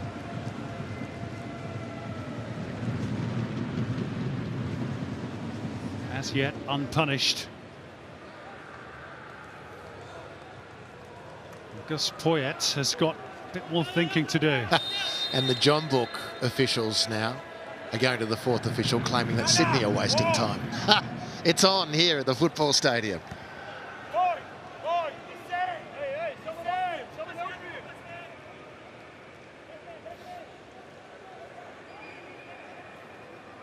I heard the message loud and clear from the Jeonbuk coach. Boys, the same. Play the way you've been doing. And to be fair, the way they played has been pretty good. Yeah, they've done well. I mean, very difficult assignment. A team not in great form domestically. Beaten at home, beaten for the first time last week by Sydney ever that Sydney been able to. First time they've ever lost to Australian opposition in Asian competition. They are on the move again here. Jong Byung-gwan leaving it for Kim Tae-hyun. And the cross was dealt with by Ryan Grant. Segicic needs to hold the ball up. Senna 2. Devin Ishmael to put his boot through it. Taking no risks. And you're looking at moments that bookmark matches. What about that save from Devin Ishmael, start of the second half, Simon? 3-2. Jeonbuk would have to be favourites to sail it home from there. Such is their pedigree as a football club. Devin Ishmael is doing his job. And Sydney scratch back the lead. Game still so delicately poised. King. The hospital ball for Costa, but he managed to make it into a good one. Senna trying to calm things down. He's so good at getting those fouls, Leo Senna. But surely the referee, there have been so many on the Brazilian tonight, has got to at some point take action. You'd think so. You'd think so. Just a handful of the shirt. It's been all night. I'm not quite sure what particular invitation the ref is waiting for, but it's been a very competitive but otherwise very mannered match. Here's Costa. Taunting Kim Tae-hyun. King. Holman. Segicic. Back wide it goes for Costa. Sydney working the triangles quite nicely. That's lovely football. Caceres comes away with the ball and finds the angle for the shot, but it's straight at Kim Jong-hoon, who's then barged over by Patrick Klimala. It was a better chance than Caceres actually made there. Beautifully worked from Sydney, and it is a fascinating contrast in approaches by both teams. Jeonbuk, when they have possession, stretch the field as wide as they can. Wingers deployed right on each touchline. Here's that effort from Caceres. Boateng putting enough pressure on, but really should have done better from there, Anthony Caceres. Sydney, by contrast, do enjoy to compress their attack, keep players in close proximity. And a great example of the reason why they do that was that last attack. It was beautifully fluid, pass and move, and the chance opened up. Now, with the expanse created by the setup for Jeonbuk, they look to break.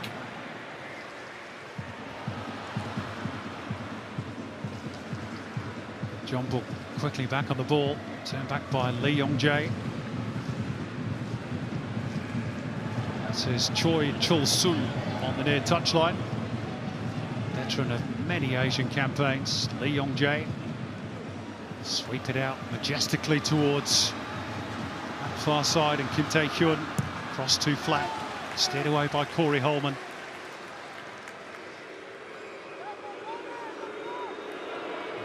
There'll be some nervous moments to come, no doubt, for Sydney as they try and see this one out. Really, their best insurance policy will be to go and score a second goal if they can.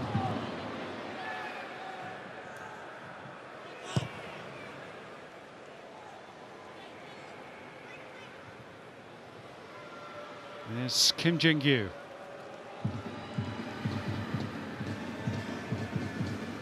Lee Yong-jae to Nana Boateng. Choi Chul-sun. Lee Yong-jae again.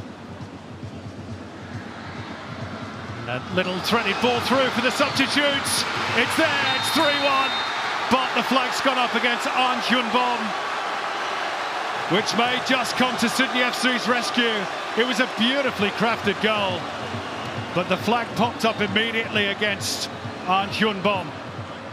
Well, he's adamant he was onside, clearly, as our cameras are capturing. But this is very... oh, that's tight. You know, this is exactly like the Bangkok United goal to equalise late in the round of 16. Right at this stadium, almost to the blade of grass.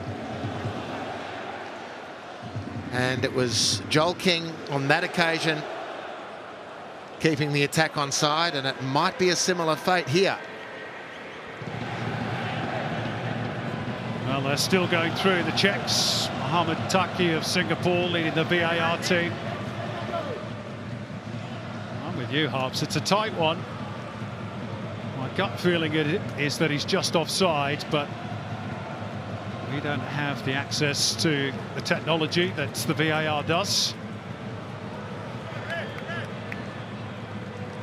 So we wait to see.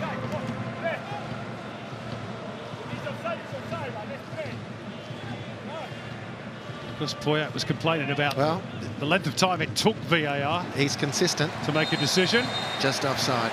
To his credit, Gus Poyet, consistent. That was part of his address to the media last night against the VAR, and even though that was to his advantage, he said, if it's offside, let's just get on with it. Here, very, very tight. Very tight. That's a narrow escape for Sydney, and as it stands, it's a disallowed goal apiece.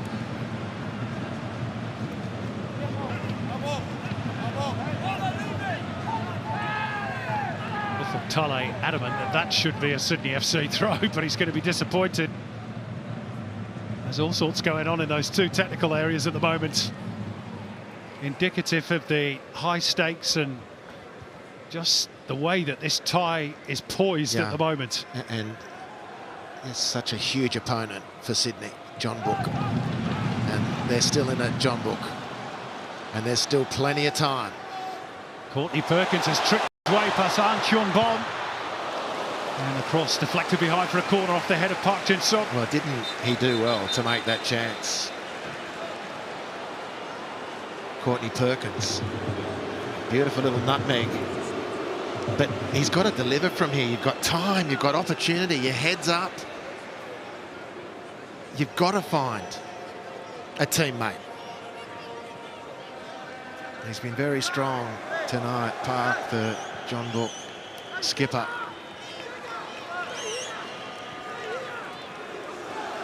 It's going to have to be so again from the corner. Douglas Costa leaves this time for Anthony Caceres. May well be work short. Here is Costa. Finds the angle for the cross, and Sydney will get another go, courtesy of An Hyun-bom. As we saw from the free kick for Sydney's goal, and we've just seen it again there. Costa gets so much work on the ball with that left foot. He just needs the narrowest of corridors. And then the curl is wicked. Here he goes again. He finds the angle. Again, just a little too flat with the cross. Back with Leo Senna. Here's Caceres.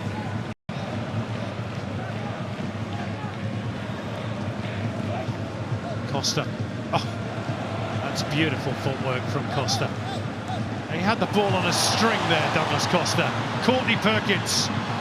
And it might break here for Klamala. Scores! That one's going to count. Is that the moment that Sydney seal their passage into the semi-finals? and they can thank the magician that is Douglas Costa. That was mesmerising from the Brazilian.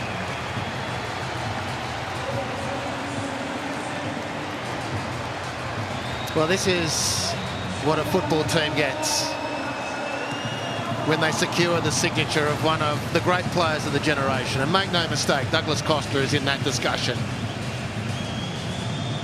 It just mesmerises people. And as much as he looks like he's out of the contest, then he dishes up the no-look pass.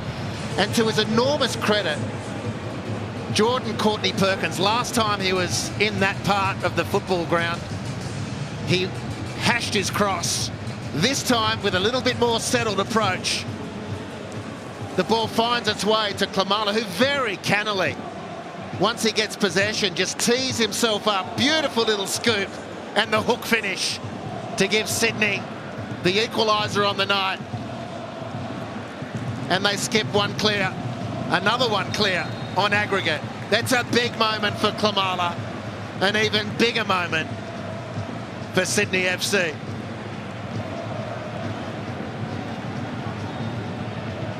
Well, Patrick Klimala had one ruled out in the first half, and not to be denied on that occasion. Now, whilst you're watching the replay of that equalising goal for Sydney, Jeonbuk have made a couple of changes. Off have gone Choi Chul-sun and Lee Yong-jae, and on in their place are Jin Tae-ho and Kang Sang-yoon. And here is Kang Sang-yoon on the ball, finding one of the earlier substitutes, An Hyun-bon, who thought he got Jeonbuk level in the tie with that strike that was ruled out for offside. How a game of football can have so many twists and turns over two legs. Crazy, really. I mean, it's just been a compelling quarter-final tie. Semi-final in the Eastern region, but quarter-final of Asian Champions League Two. Brave, tough comeback from Jeonbuk to get back to 2-2 on aggregate, and down 2-0 on the night. Sydney have found some mojo and have restored their 2-goal buffer on aggregate. And it's the man in possession now, Douglas Costa, who's done the trick.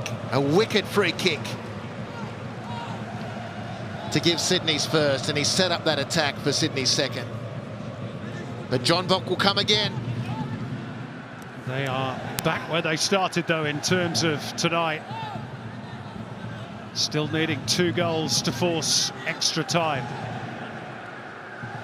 They've got a player down, hurt at the moment as well. And Jong Byung-gwan. It's a yellow card for Ryan Grant. So both Grants for Sydney now in the book.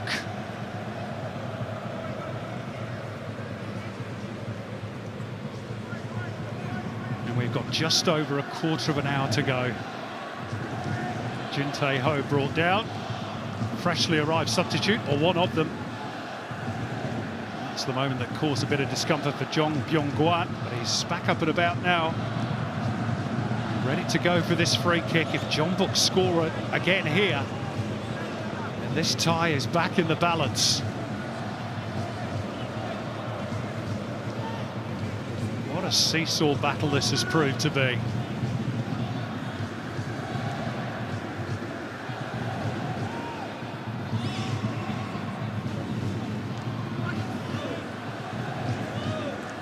It's going to be Kim Jin-gyu's free kick. Plenty of flights, and Harrison Devonish-Mears with a little bit of a dive for the camera at the end, perhaps. But he had the angles covered. Just making sure. They've been very good from set pieces, Jeonbuk, tonight. Not so on that occasion. It's such a clever bit of play from Patrick Klimala, who's really hitting his goal-scoring straps for Sydney. In front of the supporter group, the Cove, but it's the maestro, Douglas Costa. Devonish-Mears can put his hand up as a major contributor for his team so far as well. Still 15+ stoppages to play, and there should be a few minutes at least of stoppages added on. Well, the good thing, I guess, for Sydney is that Jeonbuk will have to commit numbers forward. That's a great bit of skill from Adrian Segicic. Force wide, though. Here's Courtney Perkins. Sydney know they've been in a real battle tonight, and it's far from over.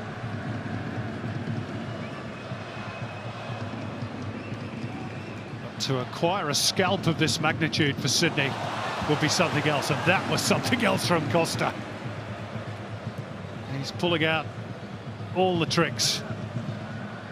Again, another little no-look pass for Caceres. Here's Segicic. Weaving his way through and finding the angle for the shot, but straight at Kim Jong-hoon. As soon as Segicic got that ball on the edge of the penalty area, he could just envisage a goal. He's been in great scoring form off the bench as well. But Costa quiet, a little bit heavy-legged in the first half. The second half, he's shown great leadership and he's mesmerising the Jeonbuk defence.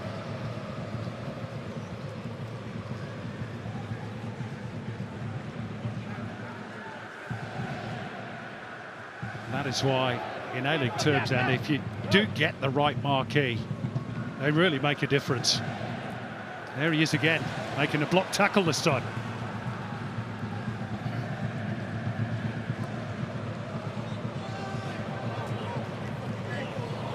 By Alex Grant, and then a bit of friendly fire to the face of Jordan Courtney Perkins. Is just going to need a moment.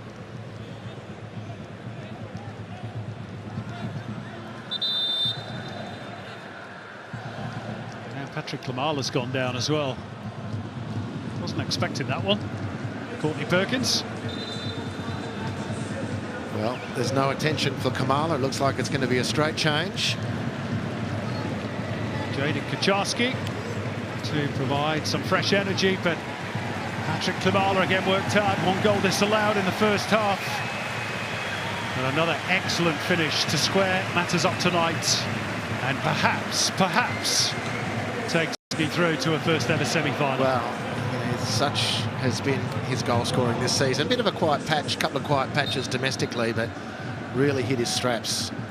The second goal for his team tonight, and a significant section of the very good turnout here at the Sydney Football Stadium tonight rise to their feet to applaud the pole.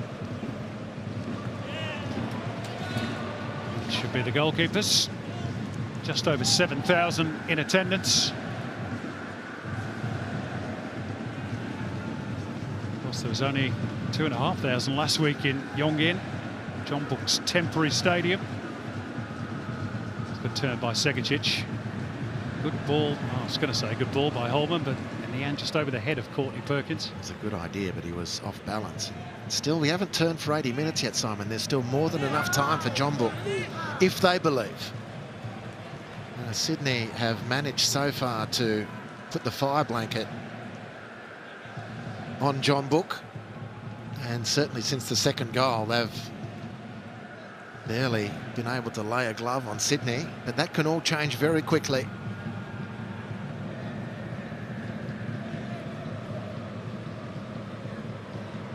Korean Republic clubs with such a proud record, of course, in Asia. Sydney have got to be careful here, but they played through the first part of that press with ease. And Caceres races clear. Segicic in front of him. Advantage played by the referee. Segicic with the cutback. Kucharski. Courtney Perkins. Segicic. Oh, that's going to be a penalty for Sydney. Nana Boateng going through the back of Adrian Segicic. And with 10 minutes to go, this now the chance for Sydney to set the seal on their semi-final spot. Well, this is disappointing. It's a clear penalty. They'll claim he won the ball, but he's taken from behind, Segicic out. Put it this way, having given the penalty, there's no way known there's going to be enough evidence to overturn that. And it's disappointing for Nana Boateng. But tonight he's been outstanding for his team. But that's an error in judgment. Penalty yet to be converted, of course, but it's Douglas Costa who stands over the ball. Well, he's been so instrumental for Sydney FC in the second half. For Jeonbuk, it all rests on Kim Jong-hoon. If he doesn't save this one, then surely Jeonbuk are done for. Nana Boateng still in deep discussion with the referee as to the whys and wherefores of the penalty award. He still doesn't agree, but it doesn't matter.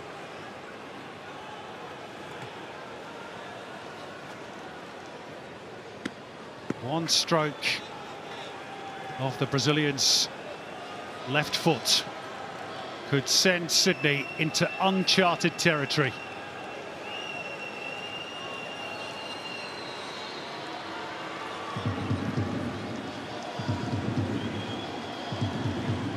In front of the Cove, who've got the phones out in expectation. Big kick this. The stutter run up, and Douglas Costa surely sends Sydney FC through. What a second half performance by the Brazilian. That's why marquee men matter.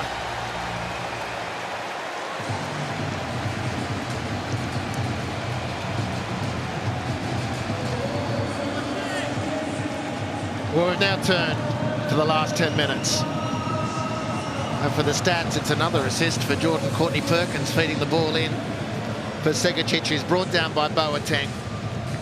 And then it's Douglas Costa, who has turned the game on its head in this second half to add a goal to his collection for the evening. Alex Grant wasn't even watching, but he needed to have no doubts. Douglas Costa takes the acclaim from the Cove. He was really the reason why Sydney managed to stay alive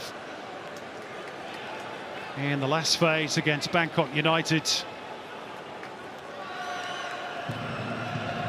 And he's done it again from the penalty spot this time.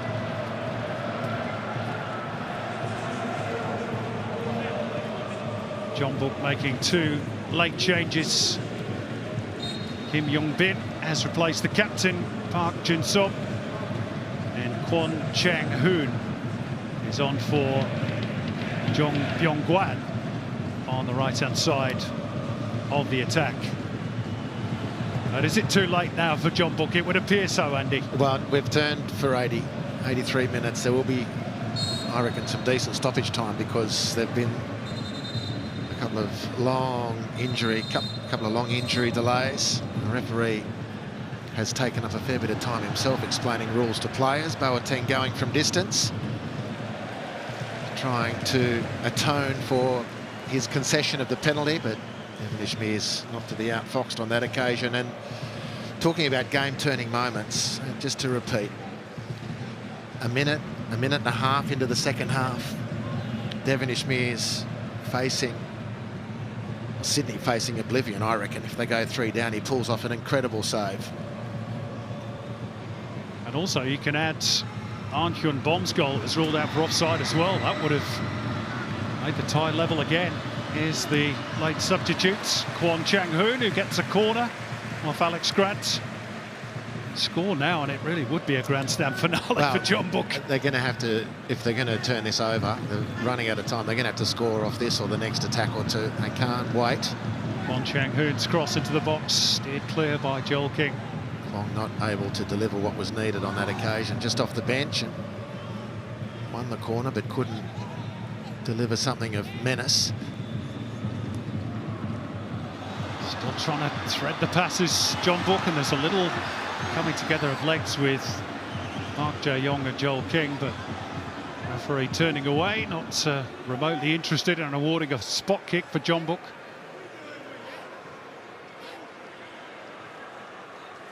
They will keep probing the visitors.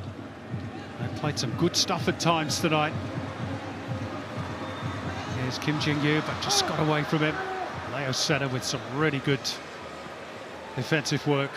And then he's chopped down again for the umpteenth time tonight. And there's a bit of back chat from Kim Tae-hyun. And we finally get to see a card for a Jeonbuk player.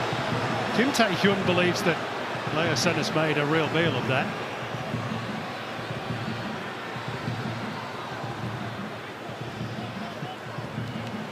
Well, Leo Sena's views on it are pretty clear.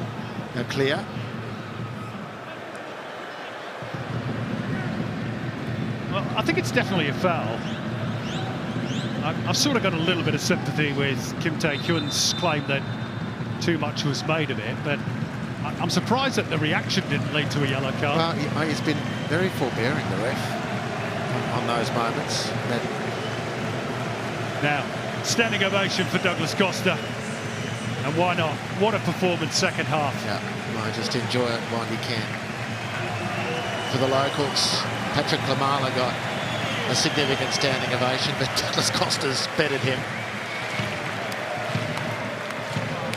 Just to echo Andy's thoughts, for those watching in Australia, get out and see Douglas Costa whilst you're still able to. He is one hell of a player.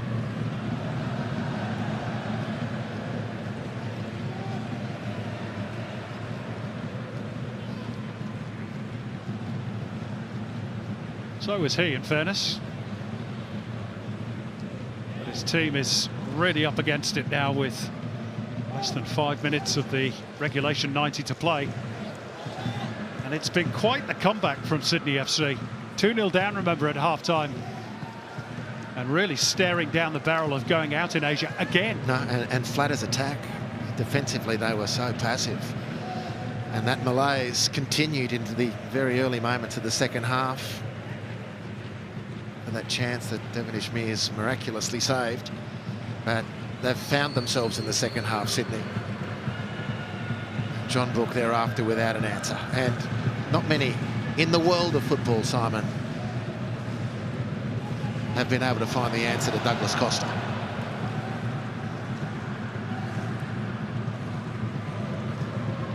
Here's Boateng.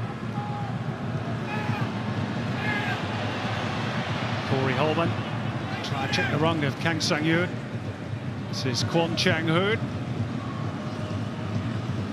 4 waiting in the penalty area. And Holman is getting a bit too tight on his opponent. Free kick.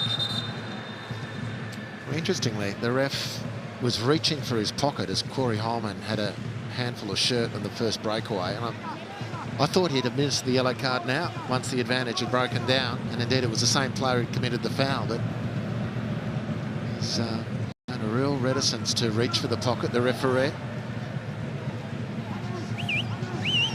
Corey Holman was a clear candidate there. Well, Jeonbuk need a goal. And they need it soon. Kwon Chang-hoon to deliver the free kick.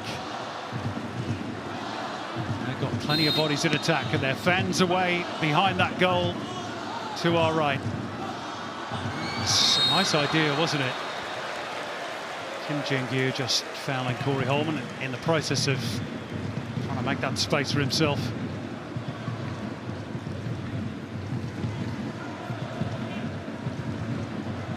Sort of sums it up for Jeonbuk.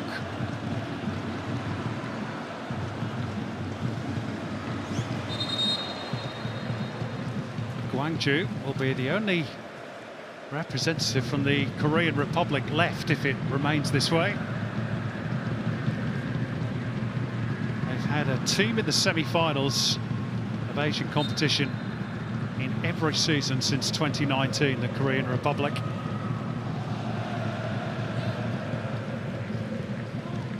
Of course, their clubs have won 12 Champions League elite titles, more than any other country in the Asian Confederation. Jeonbuk have contributed 2 of those championships, all of which makes the scalp that Sydney may be about to claim that much more impressive. Yeah, they don't come much better in Asian competition than Jeonbuk, and notwithstanding their current difficulties, but they're still one of the massive clubs in Asia. And Sydney are on the verge, 6 minutes of stoppage time, of sending them packing from this season's Champions League Two competition. Into the first of those minutes. Lion City Sailors of Singapore awaiting in the last 4. Team that contains an Australian player as well in Bailey Wright. He will probably be keen to face a club from his home country in the semis.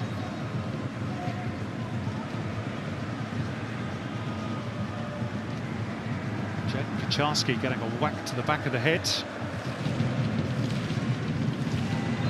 Still down on the turf.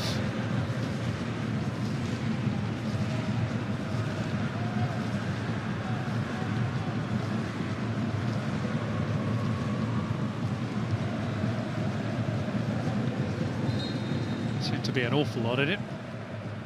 Clash with Kim Yong-bin. Off the shoulder, if you don't mind, of Leo Senna. He meant it too. Here's Anas Wahid. Kucharski. Oh, you could see what he was trying to do, link up with Segacic. Yeah, but saw it, didn't he? couldn't execute it. Saw it, just couldn't get the contact. It was beautiful from Leo Senna. A bit of foot volley there. Mistake by the goalkeeper, could open the door again. Kim Jong-hoon forced to atone for giving away possession to Sydney. Here's Alex Grant, whose goal really got Sydney moving in the second half. Seems a long time ago now, that first goal for Sydney, but it came as late as the 59th minute, Andy. Sydney were within half an hour of having to go at least to extra time. Yeah, they just had gained momentum from then. And probably from Jeonbuk's viewpoint, when that goal went in, the confidence demonstrably ebbed away. Here's the pass from Kucharski, just didn't get the angle. It was a good run from Segacic. This is a good shot from Segacic. Beaten away by Kim. But the Grant goal, the Alex Grant goal, delivered to him by his central defensive partner Ryan Grant. Grant to Grant. Granted Sydney a new lease on life, which they've fully maximised. We are now past the midway point of those 6 extra minutes. Jeonbuk needing 3 goals. Doesn't seem very likely.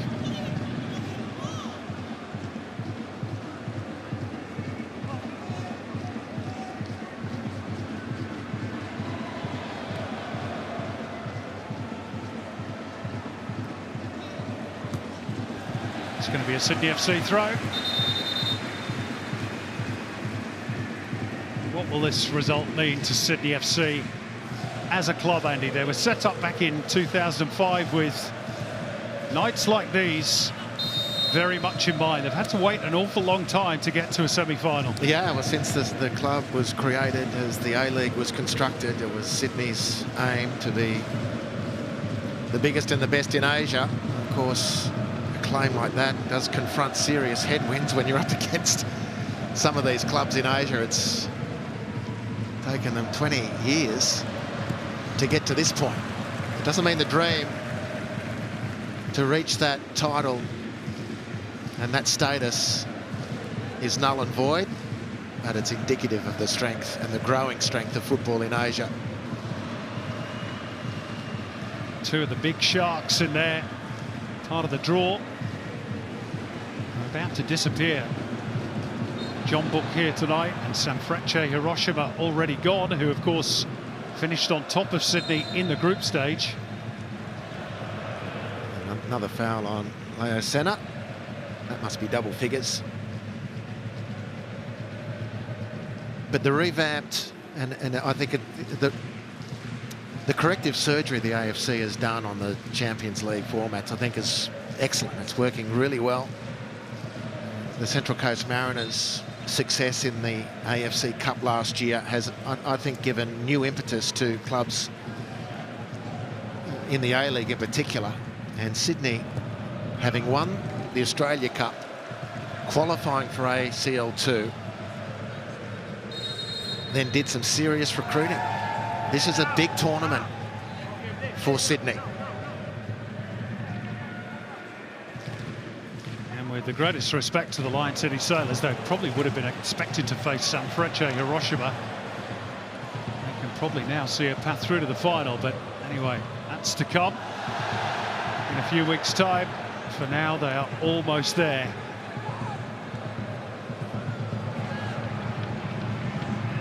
Just a matter of seconds before Abdullah Almari makes it official.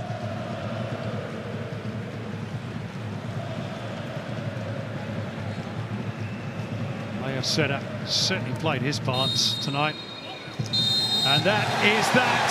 Sydney FC into the semi-finals of an Asian competition for the very first time as they complete the job in Australia. Jeonbuk, twice champions of Asia, are vanquished and left to concentrate on domestic matters. They can scarcely believe it. But Sydney FC taking a step closer to emulating the Central Coast Mariners last season, creating a bit of history into the bargain. What a comeback by Sydney in the second half. They trailed 2-0 at half-time thanks to a John Jin-woo brace. He was then only denied a hat-trick by a brilliant save by Harrison Devonish-Mears. And then back-roared Sydney. Douglas Costa inspired. Alex Grant made it 2-1 on the night. Patrick Klimala squared it up at 2-2. And then after substitute, Adrian Segacic had been fouled by Nana Boateng. Douglas Costa, who played a central part in that comeback, stroked home the penalty. Sydney win it 3-2 on the night and 5-2 on aggregate. Sydney FC through to the semi-finals to face the Lion City Sailors.